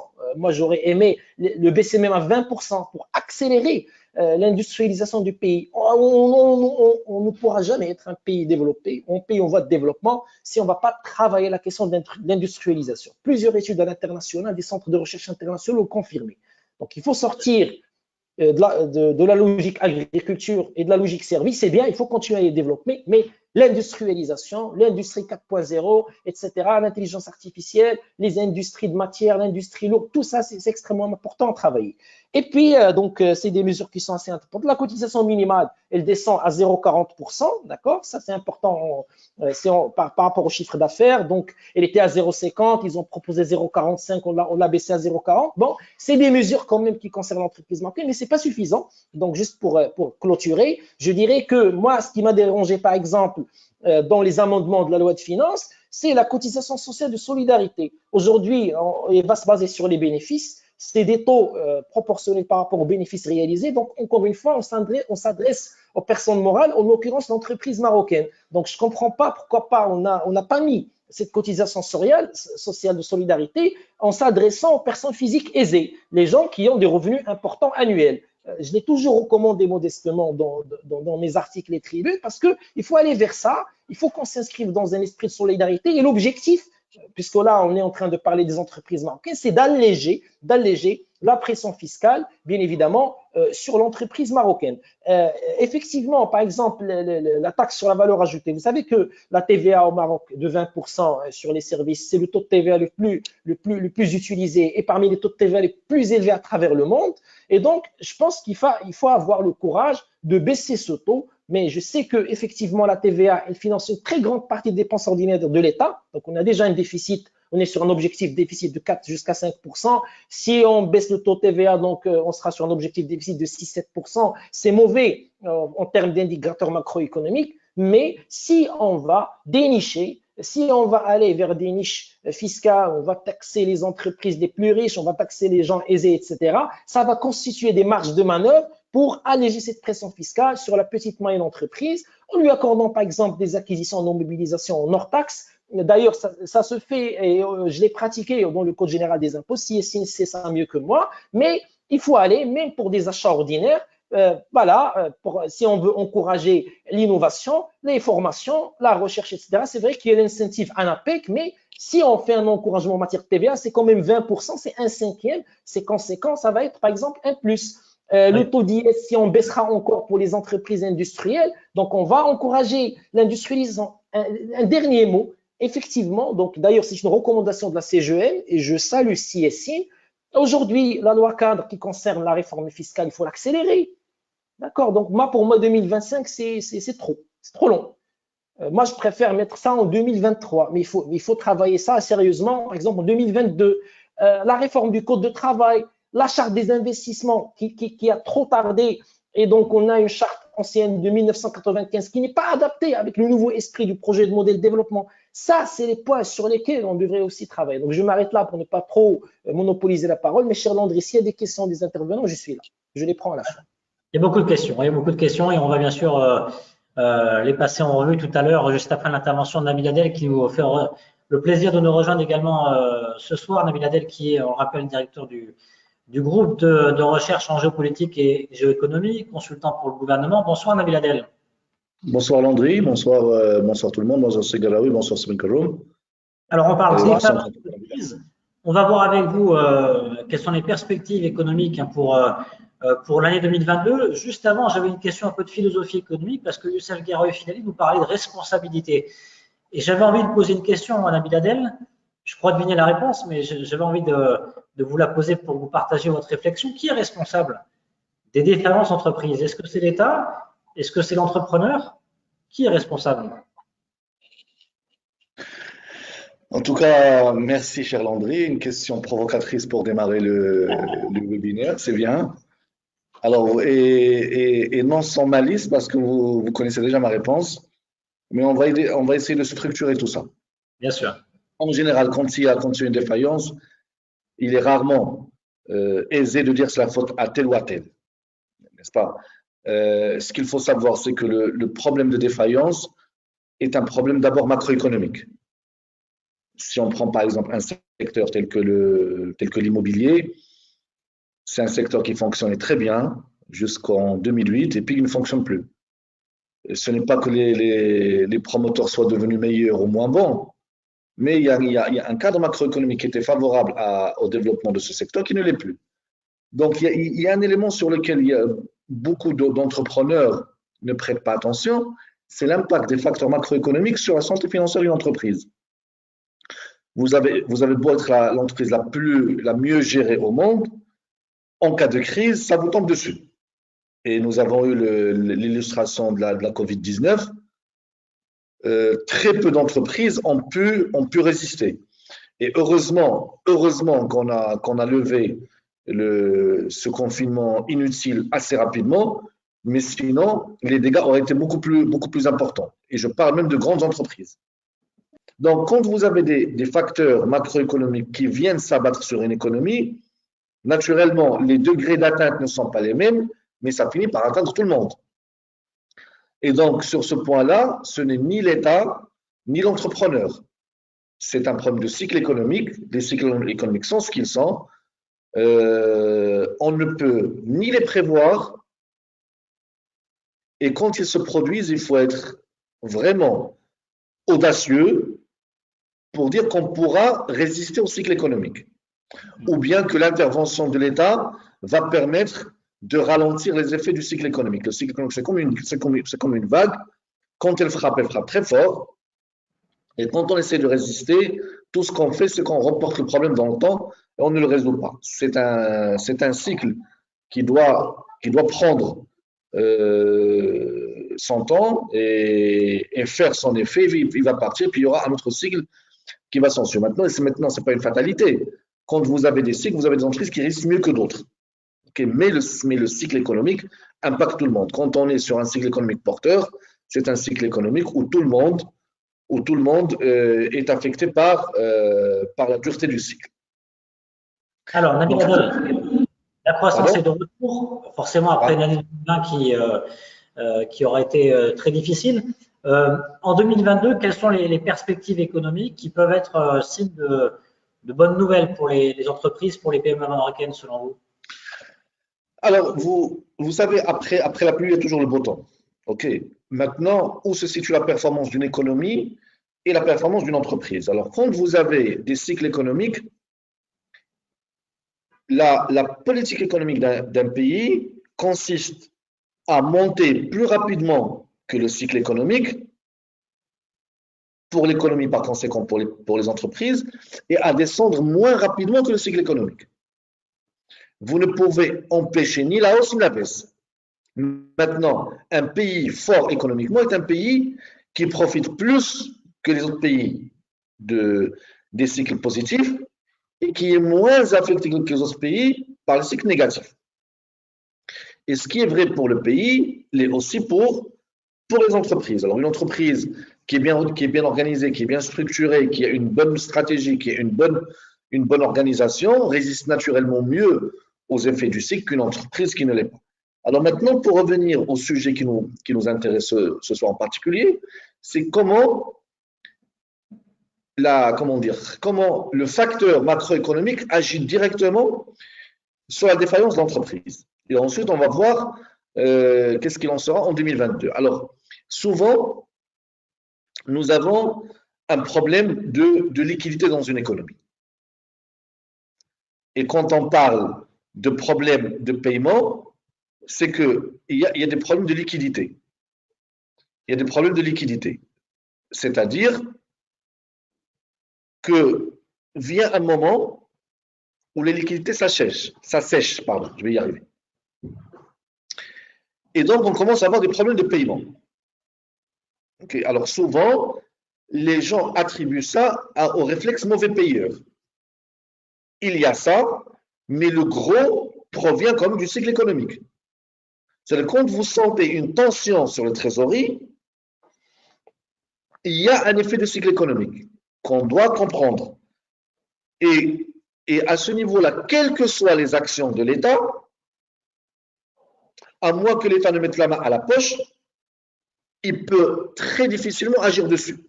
C'est un cycle qui doit produire son effet. Et donc, quand vous êtes sur un cycle économique ou une phase du cycle économique qui est récessive ou carrément dépressive, même si l'État injecte massivement de la liquidité dans l'économie, il ne pourra pas régler le problème puisque le problème se situe ailleurs. Ça peut être un problème de demande, ça peut être un problème de structure productive, ça peut être un problème de changement de phase technologique et qui affecte l'économie en général.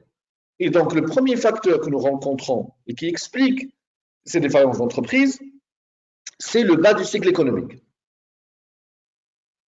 Quand on est au bas du cycle économique, il y a toujours de la casse. Maintenant, qu'est-ce qui n'est pas compréhensible? C'est qu'on soit en haut du cycle économique et que malgré ça, il y ait beaucoup de défaillances. Ça, c'est quelque chose qu'on ne peut pas comprendre.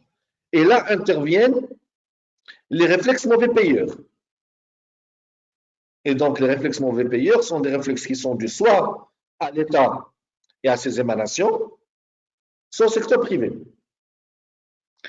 Alors, malheureusement, et c'est une réalité, l'État au Maroc est mauvais payeur. J'annonce un scoop pour personne, l'État est mauvais payeur.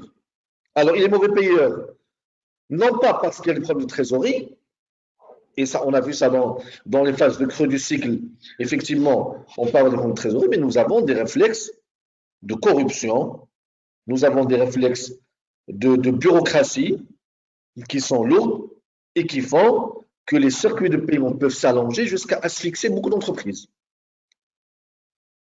Et là, ce n'est pas un problème objectif, un problème qui est lié au cycle économique lui-même, c'est un problème qui est lié à des réflexes dans le paiement, dans les différents circuits administratifs.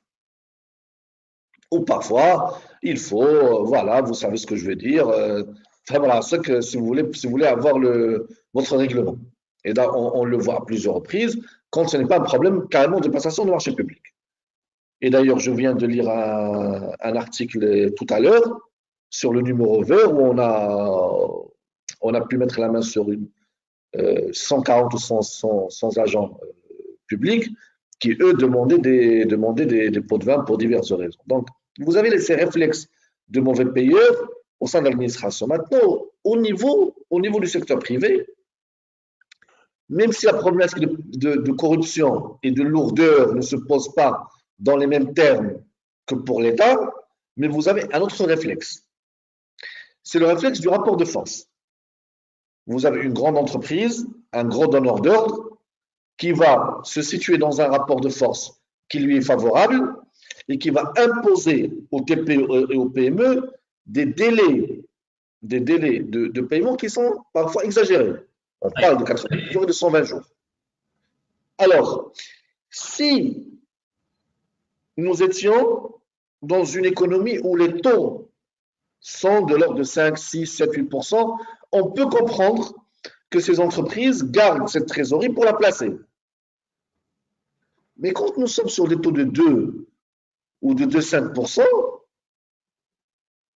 et mettre autant d'entreprises en difficulté pour quelques miettes sur les marchés financiers, là, il y a tout un changement de paradigme économique qui doit avoir lieu dans ce pays. Et que les États, les grandes entreprises ne prennent pas en otage les petites entreprises parce qu'effectivement, c'est un élément qui est problématique. Alors, vous avez également un autre facteur explicatif de la défaillance, toujours au niveau macroéconomique, c'est la réticence des banques à partager les fichiers des incidents de paiement et à le rendre public. Et ça, je pense que s'il y a une loi qui doit passer pour accélérer le paiement, c'est bien de rendre public les fichiers des incidents de paiement. Et je vous donne un exemple très très simple. Pour ceux qui sont dans le monde des affaires, ils le savent. Vous avez des gens qui sont des spécialistes du montage d'entreprises en carton et de collecte d'argent et de disparition. On les voit dans beaucoup de secteurs. Et si au moins au moment où vous allez accorder une facilité à un client, vous avez accès à son historique en matière de paiement, ça va nous éviter beaucoup de dérapages. Et puis surtout, ça mettra dans une situation d'autodiscipline ceux qui ont cette mauvaise manie de ne pas payer et de toujours de passer par les mailles du filet. Vous savez, quand vous donnez un moyen de paiement, voilà, quand on le présente au paiement, parfois il n'est pas honoré, mais pour récupérer son dû, parfois ça devient très très long. Et donc tout cela pour enlever le problème, pour parler d'un problème qui est particulier, c'est celui des mauvais réflexes de paiement. Encore une fois, quand les problèmes sont objectifs et quand nous sommes dans un cycle économique défavorable, les efforts peuvent amoindrir le cycle, mais ils ne vont pas l'enrayer. Et donc ça, c'est un élément qui est très important.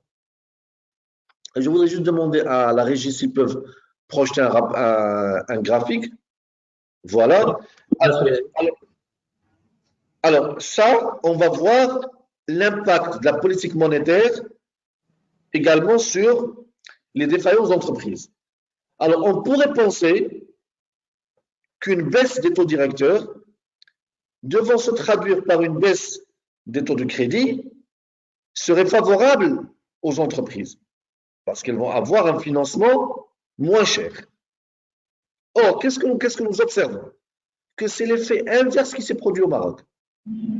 J'ai présenté les chiffres sur une dizaine d'années et on voit que plus les taux directeurs baissent, plus la défaillance augmente. Encore une fois, par honnêteté intellectuelle, il ne s'agit pas d'un lien de causalité, mais d'une observation de corrélation. Je ne dis pas que c'est la baisse des taux directeurs qui conduit à une défaillance des entreprises, mais la corrélation est très frappante. Parce que quand vous baissez excessivement les taux, qu'est-ce que vous faites? D'abord, vous sanctionnez les épargnants qui sont de moins en moins réticents à mettre leur argent dans les différents circuits économiques. Et donc, par la même occasion, vous avez une panne de financement. Et puis surtout, vous permettez aux entreprises qu'on appelle les entreprises zombies de prospérer dans l'économie. Alors, c'est quoi les entreprises zombies? Ce sont des entreprises qui ne peuvent vivre que parce que le crédit n'est pas cher. Et donc, ils sont dans un phénomène de fuite en avant. Ce ne sont pas des gens qui vont être à l'origine d'une bonne innovation, d'une bonne gestion, d'une capacité commerciale hors norme, mais simplement, elles survivent parce qu'elles sont de la cavalerie de la fuite en avant et elles peuvent se le permettre tant que les crédits sont accessibles. Ça, c'est le premier inconvénient de la situation. Mais le deuxième inconvénient de la situation, c'est que la manne d'argent que ces entreprises prennent sous forme de crédit pas cher, elle n'est pas accessible à de vraies entreprises qui sont innovatrices, qui ont un potentiel d'affaires intéressant, qui sont bons gestionnaires et ainsi de suite. Donc, vous créez un effet d'éviction. Donc ça fait partie des éléments macroéconomiques qui peuvent impacter la défaillance des entreprises. Maintenant, si on rentre dans un plan plus microéconomique, et si vous le permettez, je vais parler sous le contrôle des experts, M. Filet et M. Benkajol, eux qui rencontrent les entreprises au quotidien. Alors, si je dis des bêtises, arrêtez-moi. Alors, l'une des grandes difficultés qui conduit à la défaillance, c'est la mauvaise gestion du cycle d'exploitation. Une mauvaise gestion à deux niveaux. D'abord, vous avez très peu d'entreprises, et je ne parle pas des petites, je parle même des grandes, qui ont une comptabilité analytique structurée, qui leur permet de connaître la structure de leurs coûts à tout moment. Et quand on ne connaît pas ces coûts, le dérapage est très facile, parce qu'on ne sait pas sur quel élément agir quand ça dérape, et qui ont un pilotage relativement approximatif de leur cycle d'exploitation. Tant et si bien que quand il y a un dérapage, au lieu de s'attaquer aux racines, ils vont s'attaquer aux manifestations du problème. Ils vont aller courir à la banque demander des crédits ou des extensions de crédit, au lieu d'agir à la base sur la structure des coûts de revient et sur la durée du cycle d'exploitation, qui sont fortement consommatrices en trésorerie, une trésorerie dont le manque pourrait conduire à une situation de défaillance. Donc, ces deux éléments, l'absence d'une bonne maîtrise des coûts et des cycles d'exploitation, conduit à des difficultés financières à court terme pour les entreprises. L'autre élément de difficulté qui est non moins important, c'est l'inadéquation de la structure de financement. Beaucoup de TPME commencent par le minimum en matière de capitaux, c'est-à-dire on parle de... Alors avant c'était 100 000 dirhams, maintenant on a descendu à 10 000 dirhams, pourquoi pas? Mais souvent, entre le moment où ils commencent leur exploitation et leur première commande et leur premier paiement, il y a plusieurs semaines, voire même plusieurs mois qui s'écoulent. Et avec un financement au départ qui est faible, les difficultés financières ne font que boule de neige et s'aggraver avec le temps. Donc, ça c'est le troisième élément. Et puis, l'idée de dire que la défaillance pourra être réglée par la loi est, à mon avis, une fausse bonne idée. On l'a essayé avec la loi sur les délais de paiement et on a vu la catastrophe que c'était. Pourquoi? Parce que l'État, quand il rentre dans une relation entre deux opérateurs privés, il ne peut rentrer que par le canal juridique, que par la loi. Or, le marché, c'est le marché qui impose le tempo. Vous avez beau mettre les lois que vous voulez, les relations qui se passent sur le marché obéissent à une autre logique. Et vous avez des gens, la loi, alors je parle sous votre contrôle, messieurs, je pense que la loi parle de 60 jours ou de 90 jours maximum. À partir de là, vous commencez à appliquer des indemnités des pénalités de retard. Personne, surtout la TPME, ne se voit dans la possibilité d'appliquer des pénalités de retard à son client, sinon on va le perdre. Et du coup, il commence juste à vouloir qu'il le paye. Mais les pénalités de retard sont, je pense, vous payez un impôt dessus. Ok, bah ça considère que c'est considéré comme un chiffre d'affaires que vous aurez dû encaisser, que vous n'avez pas encaissé. Vous payez de l'impôt dessus, et donc vous êtes doublement perdant en tant que créancier. Or, les meilleurs mécanismes à long terme sont les mécanismes qui favorisent la transparence d'abord. Donc, au moins, avant de donner un crédit à quelqu'un, je connais son profil. Ok, est-ce que c'est un bon ou un mauvais payeur? Et que la justice soit expéditive. Bien sûr. Alors, si vous réalisez assez de problèmes, l'État n'a pas besoin d'intervenir par le biais de loi pour légiférer. Aujourd'hui, si, quand vous, par exemple, vous êtes à des délais de convention de 90 jours, vous relancez au bout de quelques jours. Si entre le moment où vous déposez votre dossier au tribunal et au moment où vous avez le jugement, il se passe quelques semaines, c'est toujours gérable. Mais quand il se passe des années, tout le monde préfère régler le problème à l'amiable, quitte à perdre une bonne partie de la créance, juste pour récupérer ce qu'ils peuvent récupérer. Parce qu'ils savent que quand ils vont partir au tribunal, ça va durer des années. Et donc, là, on est encore toujours dans cette philosophie de l'État qui, au lieu de régler les vrais problèmes qui permettent à la machine économique de tourner normalement, ils vont agir par le biais de lois, mais des lois qui ne changent pas les comportements. Et vous avez toujours la loi du marché qui va l'emporter sur les lois que vous mettez. Je donne un exemple très simple pour qu'on puisse comprendre le propos. Prenez par exemple les lois sur le travail, par exemple. Naturellement, les lois sur le travail sont censées protéger le travailleur, le salarié. Mais quand ils sont trop rigides, ils baissent l'emploi et ils favorisent le travail informel. Pourquoi? Parce que le marché va toujours s'ajuster en dehors de la loi. Et donc, la loi ne doit pas être un frein au mécanisme du marché, elle doit les favoriser au maximum et laisser la machine économique opérer.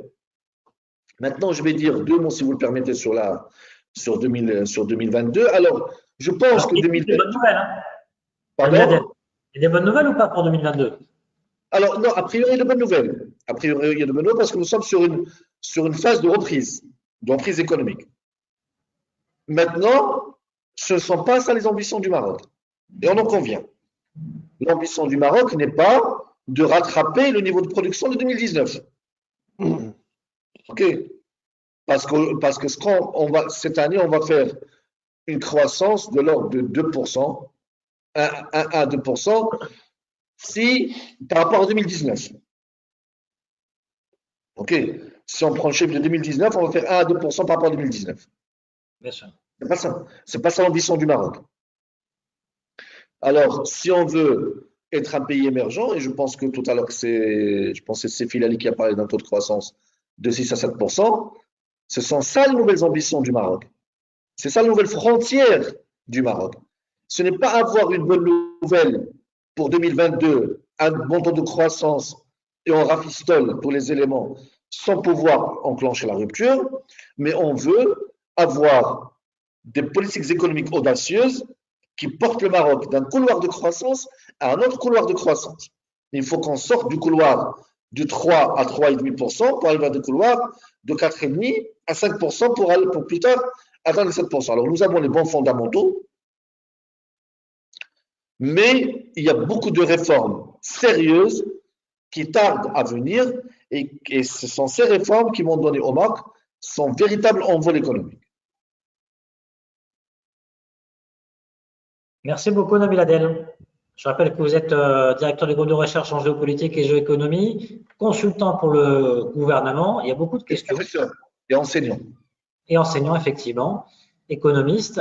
Il y a beaucoup de questions. Alors, je propose qu'on passe les principales questions ensemble. Il y a eu des questions qui ont été posées en amont de ce webinaire, des questions qui ont été posées pendant. Il y avait une question que je voulais vous poser à tous les trois, une question qui se projette pour peut-être l'année 2022. C'est Oussam qui nous pose la question suivante. À quand un mécanisme de name and shame pour le secteur privé en matière de délai de paiement? Est-ce que, Yassine Benkeroun, est-ce que selon vous, ça peut être un élément qui peut être mis en place dès 2022, le name and shame, ou alors est-ce que dans ce contexte de reprise, vous dites non, c'est pas le moment, créons d'abord les conditions d'une reprise pérenne avant de réfléchir à ce genre de mécanisme-là?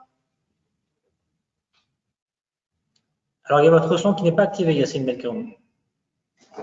Juste pour le volet délai de paiement, je pense encore une fois qu'il faut aller vers quelque chose de simple.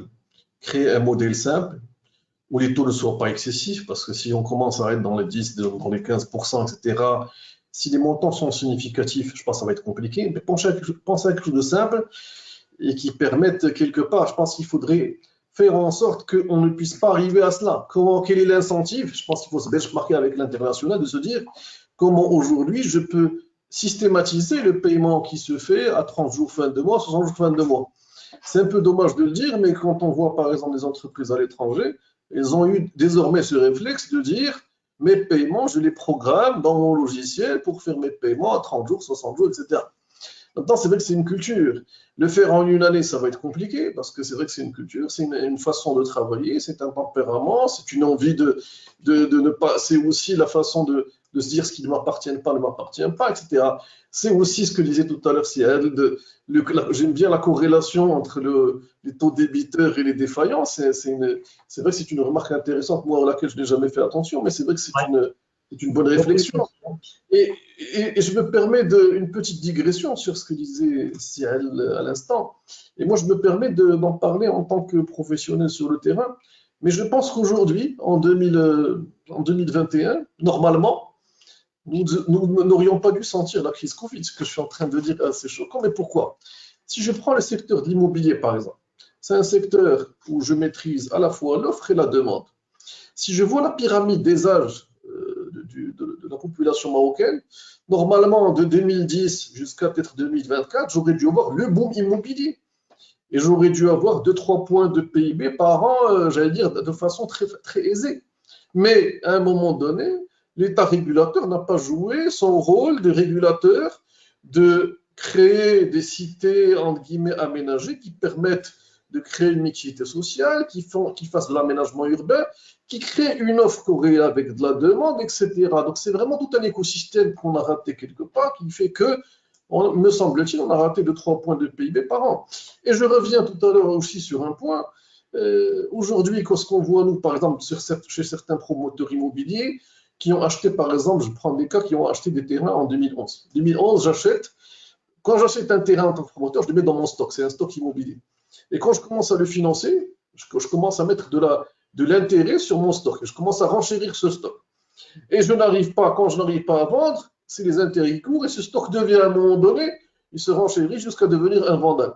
Parce qu'in fine, j'ai un stock et je n'ai pas en guillemets, une raison de défaillance parfois dans la promotion immobilière, c'est que j'ai un stock qui renchérit, j'ai acheté un terrain trop cher, j'ai financé à crédit, j'ai des intérêts qui se capitalisent sur mon stock, et à un moment donné, je ne suis plus en mesure de faire de la cession et je me retrouve en défaillance. C'est un vrai sujet, me semble-t-il, qu'il faudrait sans doute, j'allais dire, appréhender dans une logique d'État aménageur, d'État régulateur. Je pense qu'il y a encore des choses à faire sur ce secteur pour redémarrer, en guillemets, l'activité. Et pour avoir les 6-7%, on ne pourra pas faire l'économie de repenser, entre guillemets, ces stratégies à travers des opérateurs, une réflexion intelligente, faire intervenir. Je rejoins ce que disait aussi tout à l'heure Sigadoui sur l'intervention de l'expert comptable vis-à-vis des entreprises aujourd'hui. Aujourd'hui, l'intervention, me semble-t-il, je ne vais pas être dans une logique corporatiste pour défendre un peu le commissaire aux comptes, etc. Mais c'est vrai que, quelque part, intégrer ce qu'on appelle, à l'international, on a ce qu'on appelle des normes de Small Business Audit. C'est pour les entreprises. Comment faire des audits light pour TPE adaptés? Comment ne pas aujourd'hui repenser cette norme pour essayer de mettre à niveau les comptabilités? On parlait tout à l'heure du six-box d'exploitation qui est une des causes de défaillance. Comment ne pas, entre guillemets, assister les opérateurs, les entrepreneurs, TPE, PME, à accéder à des missions qui soient des missions light. Il faudrait trouver des formulations originales, des choses, je veux dire, des canevas de rapports appropriés qui permettent à ces opérateurs d'accéder à la culture de la transparence financière, parce que c'est un vrai sujet d'accéder à cette culture de transparence financière qui permet de faire grandir des business. Et bien justement, shame, Yacine Benkeroum, est-ce qu'à l'inverse, on ne peut pas avoir, on avait ce label bon payeur, non? Il est en développement, il est déjà existant, il me semble, chez la CGM. Je ne vous ai pas bien capté. Pardon? Le label bon payeur à la CGM. Oui, il y avait eu un label bon payeur, etc. Moi, je pense que moi, je parle au-delà du label bon payeur. C'est vraiment instaurer cette culture à travers, par exemple, des missions d'audit financier qui permettent de mettre à niveau, entre guillemets, l'entreprise dans la pérennité, au-delà du bon paiement. Parce que je pense que c'est plus important d'instaurer des règles de bonne gestion dans un écosystème global, de les diffuser et qui permettent, à mon avis, par la suite, de sécuriser le fonctionnement des entreprises dans le futur. Youssef Garoui-Filali, je vous pose la même question sur le name and shame. Est-ce que ça peut être un mécanisme qui secoue le cocotier, entre guillemets, alors qu'on a un objectif, on rappelle, de 6% selon le nouveau développement, de 4% pour le gouvernement. Est-ce que ça peut secouer le cocotier, le name and shame, avec des sanctions pour les mauvais payeurs? Je pense que les sanctions à adresser aux très mauvais payeurs, que ce soit des entités publiques ou des entités privées, devraient être dans un sens beaucoup plus de conscientisation pour leur montrer que c'est pour le bien de l'économie marocaine, il faut payer les entreprises à temps. De toute façon, aujourd'hui, il y a un arsenal juridique, il y a des pénalités de retard, je vous ai dit, qui sont appliquées sur le système d'information JIT. Si vous voulez, c'est l'équivalent de SAP dans le secteur privé et que, effectivement, si on ne respecte pas le délai de traitement de la facture, bien évidemment, à date de livraison, à date de dépôt facture, etc. Donc, les pénalités sont là et c'est des pénalités qui sont comptabilisées pour chaque jour ouvrable. Donc, c'est un très bon mécanisme, mais je pense que l'idéal, c'est pas de réagir en aval. Moi, je préfère la réaction en amont. C'est que moi, je suis entreprise publique responsable. Si je passe commande auprès d'une TPE, d'une PME, j'ai la conscience que s'il me livre la prestation conformément au bon de commande que je lui ai donné, je dois payer systématiquement. Il faut que le paiement ait lieu par virement. Alors, déjà, il y a un petit amendement, je dirais une disposition importante au niveau de la loi de finances 2022, c'est que on autorise auprès des banques fournisseurs des encaissements en espèces. Ça, c'est important. Pourquoi? Parce que l'objectif, c'est d'améliorer le cash entreprise. Encore une fois, c'est cette problématique de fonds de roulement, la trésorerie très faible des entreprises qui est alourdie par des charges d'exploitation, comme a dit Siadi, que l'entreprise ne maîtrise pas. Pourquoi? Parce qu'on n'a pas de CAE, on n'a pas de compte analytique d'exploitation, on n'analyse pas les marges, il n'y a pas d'analyse de rentabilité, on ne maîtrise pas les coûts, donc on ne fait pas de cost leadership, on n'est pas sur une maîtrise des coûts, on ne fait pas d'économie d'échelle. Et donc, une fois ça dérape, une fois le marché est touché, une fois il y a une crise sanitaire ou financière, et donc vraiment, l'entreprise se trouve dans des difficultés financières parce que tout simplement, elle continue à maîtriser le même niveau de charge, elle a des dépenses d'exploitation qu'elle ne peut pas baisser, et par conséquent, le chiffre d'affaires ou les ventes qui couvraient ces dépenses d'exploitation ne sont plus là. Donc, la problématique, elle est beaucoup plus profonde que d'aller vers des pénalités du délai de paiement, mais c'est, si vous voulez, une culture d'entreprise, donc une responsabilité partagée entre l'État, les entreprises publiques, les entreprises privées, parce que je sais que aussi les délais de paiement interentreprises privées au niveau du secteur privé sont aussi assez élevés. Donc la problématique, elle est générale, elle concerne et le secteur public et le secteur privé. Oui, Landry? Non, je disais bien sûr, effectivement, le crédit interentreprise est aussi très, très élevé. Et puis avec cette crise Covid-19, malheureusement, ça n'arrange pas les choses. Nabil Adel, sur le mécanisme name and shame.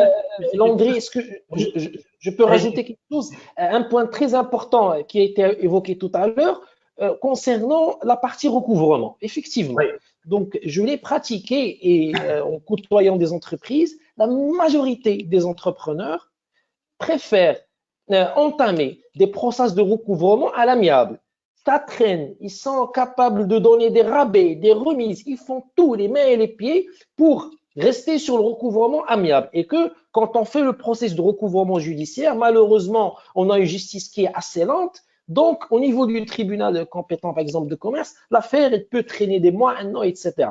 Moi, j'ai observé et j'avais conseillé modestement des entreprises au lieu de passer directement, c'est-à-dire que saisir le tribunal et de porter plainte, etc., faire l'affaire, etc., il y avait un mécanisme, toujours en restant dans le recouvrement à l'amiable, c'est-à-dire on consulte un cabinet d'avocats, le cabinet d'avocats, il fait une lettre amiable à l'entreprise pour la conscientiser que pour préserver son image financière, sa réputation financière, etc., qu'il faut payer avant de passer en justice. Et croyez-moi, je connais un petit peu aussi la mentalité marocaine, quand on fait ça, avec des entreprises publiques, avec l'État, avec de grandes entreprises nationales, des entreprises familiales, ils procèdent au paiement.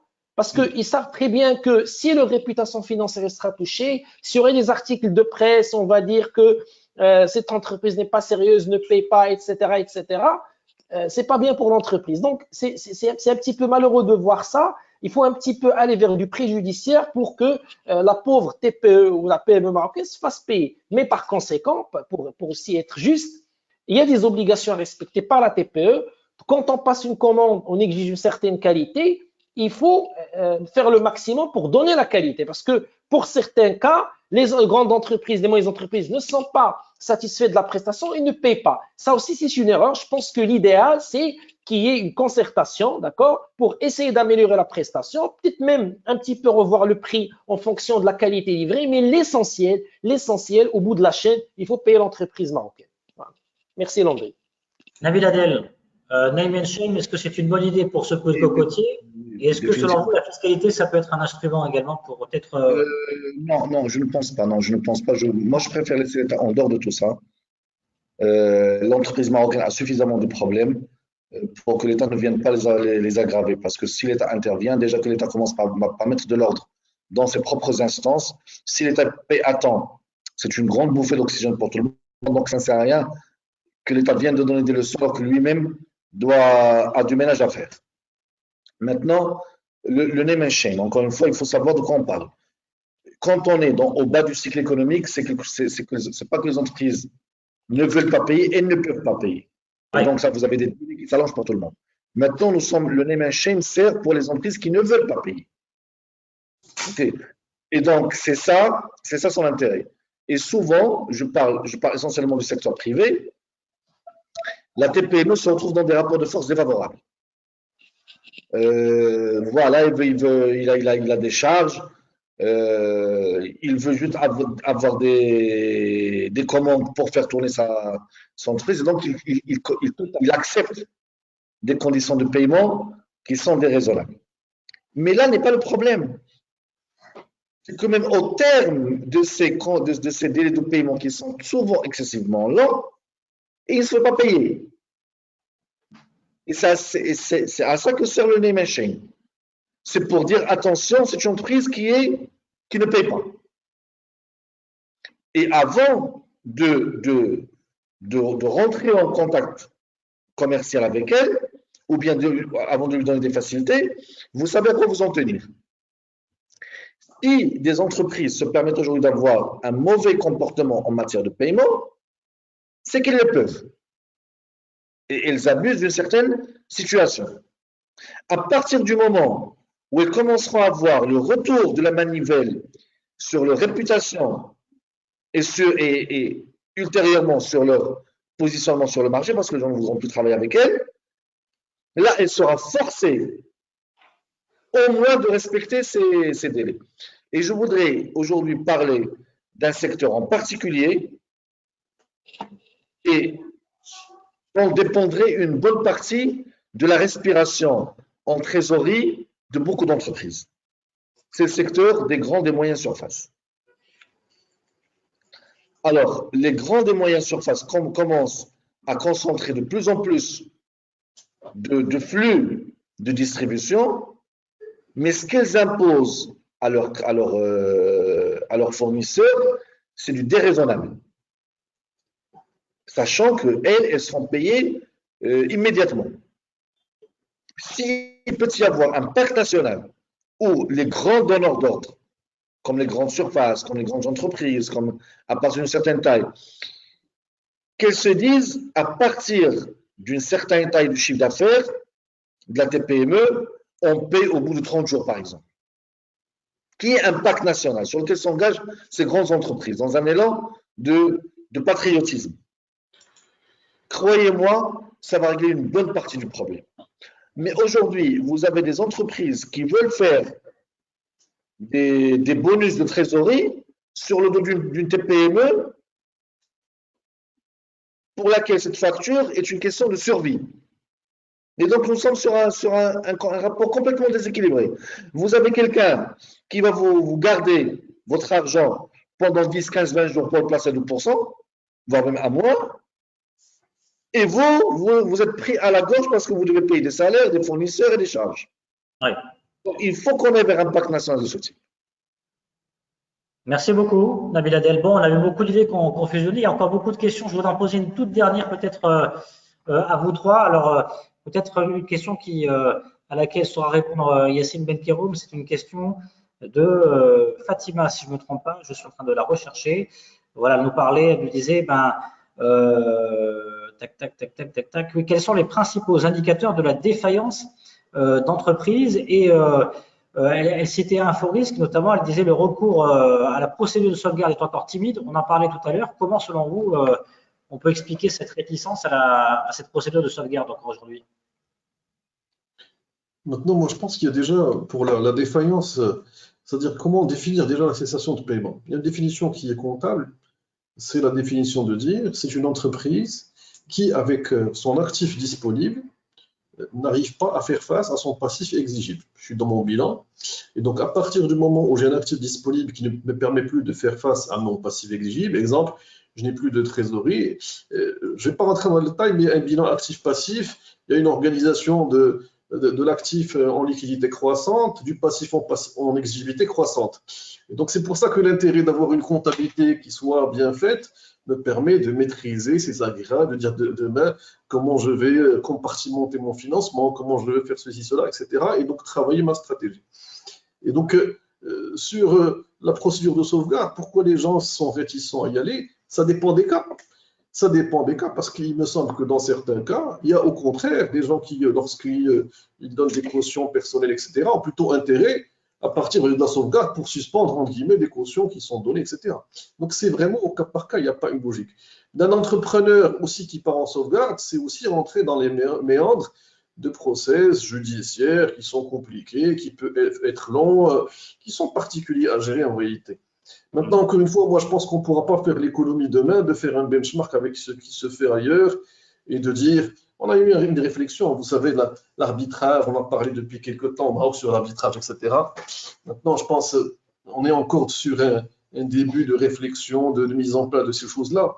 Mais il me semble qu'aujourd'hui, le système, en tout cas judiciaire, qui gère ces opérations, a besoin d'être plus agile, plus au fait de la réalité des entreprises, de monter en compétences en matière comptable et financière, en matière de gestion. Et puis, il faut instaurer dans ce système de la transparence, de l'éthique, de l'honnêteté en matière de gestion. Je rejoins ce que disait tout à l'heure Siaden, mais je pense que tous ces process-là doivent faire l'objet d'une façon de les rendre plus transparentes, de façon à ce que moi, quand je vais en sauvegarde, je vais être confident, comme disent nos amis anglo-saxons, en confiance, pour dire que mon entreprise va être traitée de façon appropriée. Il me semble qu'aujourd'hui, le système a encore besoin d'amélioration pour garantir cette transparence pour les entreprises, pour dire, lorsque je vais partir, je vais avoir un pourcentage élevé d'être sauvé. Je voudrais juste attirer votre attention sur un point, c'est que cette notion de sauvegarde, de redressement judiciaire dans le cas de tribunaux est très complexe, non seulement dans le contexte marocain, mais ailleurs. On peut voir, par exemple, dans d'autres pays, des problématiques complexes qui sont générées. Il y a une forte dose de, j'allais dire, de judiciarisation des process, de comment trouver les bons managers qui vont reprendre, etc., qui vont gérer pour compte d'autrui une entreprise pour la redresser, quel est leur intérêt. Il y a beaucoup de sujets, pas seulement dans le contexte marocain, mais ailleurs. Maintenant, je pense à nous de trouver, je pense que la formule actuelle n'est pas appropriée, n'est pas adaptée. Il faudrait, je pense, la repenser. Il y a eu une réforme il y a 2-3 ans. Il me semble aussi qu'elle n'est pas encore tout à fait, j'allais dire, adaptée. Mais il faudrait, me semble-t-il, et ça passe à mon avis par plus d'informations. Il faudrait demain créer, ce qu'on peut voir un peu à l'international, créer des marchés de reprise d'entreprises, de transmission. On n'a pas de marché de reprise-transmission d'entreprises au Maroc qui soit réglementé. Aujourd'hui, quand vous partez sur d'autres pays, vous allez trouver des marchés où des entreprises en difficulté, on va retrouver des occasions de rentrer dans le capital, de créer, j'allais dire, de les montrer, de les mettre en avant et de pouvoir demain les redresser, etc. Aujourd'hui, comme vous le savez, on a aussi un autre sujet au Maroc, c'est le marché de la transmission d'entreprises qui est informel, qui n'est pas préparé. Il y a de nombreuses entreprises au Maroc qui ne sont pas prêtes demain, qui vont sans doute disparaître après 40 ans, 50 ans. Moi, je vois dans certains cas des entreprises qui ont 40 ans qui vont disparaître parce que la relève n'a pas été prête, il n'y a pas de marché structuré de reprise, il n'y a pas de marché de cession qui réglemente les cessions d'entreprise. Et tout ça, c'est des métiers à part. Il y a des tentatives qui ont été faites pour créer ces marchés, mais qui, me semble-t-il, n'ont pas fonctionné. À un moment donné, on voulait créer une plateforme, etc. etc. Mais je pense qu'il faudrait, à un moment donné, trouver, ce que je vais dire est un peu, j'allais dire particulier, mais trouver des parties désintéressées pour mener à bien ce projet. Parce que les parties intéressées, me semble-t-il, sont intéressées, impliquées, et forcément n'aboutissent pas au bon mode opératoire.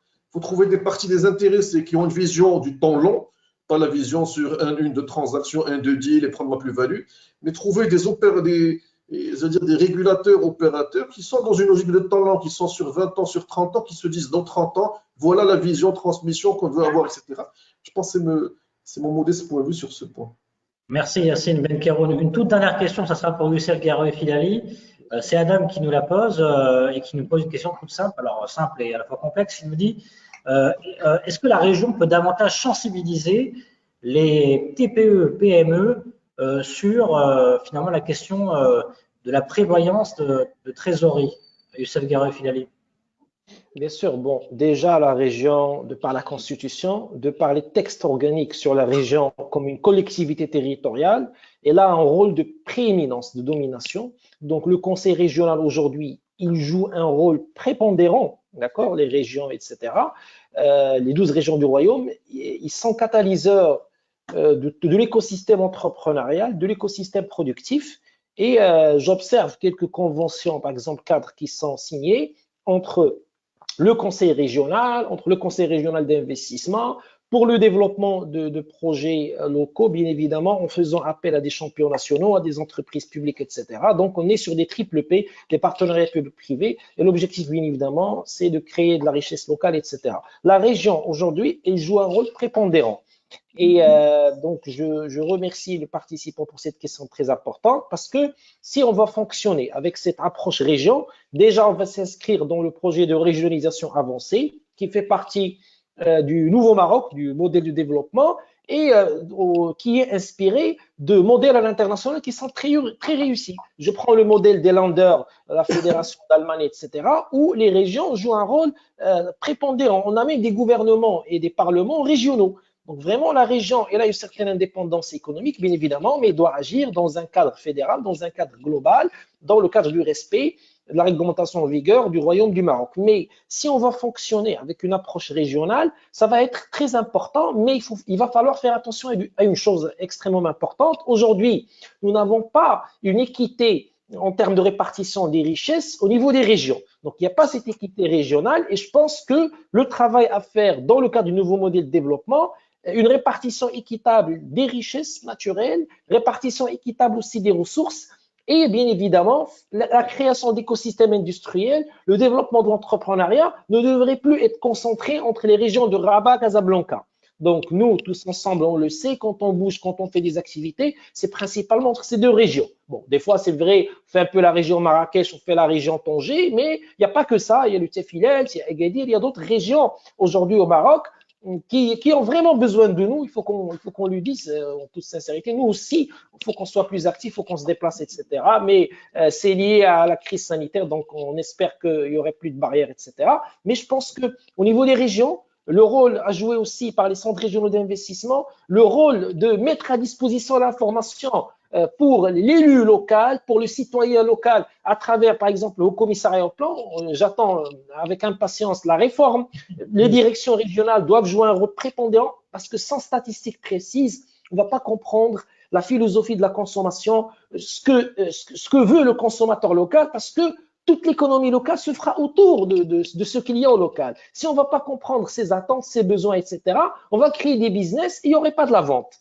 Et comme a dit CSI, la sauvegarde, la procédure judiciaire, tout ça, vraiment, c'est embêtant au Maroc. Donc, l'objectif, c'est que créer des entreprises qui n'aillent pas vers la sauvegarde, mais c'est des entreprises qui doivent fonctionner, avoir un fonds de roulement, recettes, dépenses, financement, et puis ça tourne.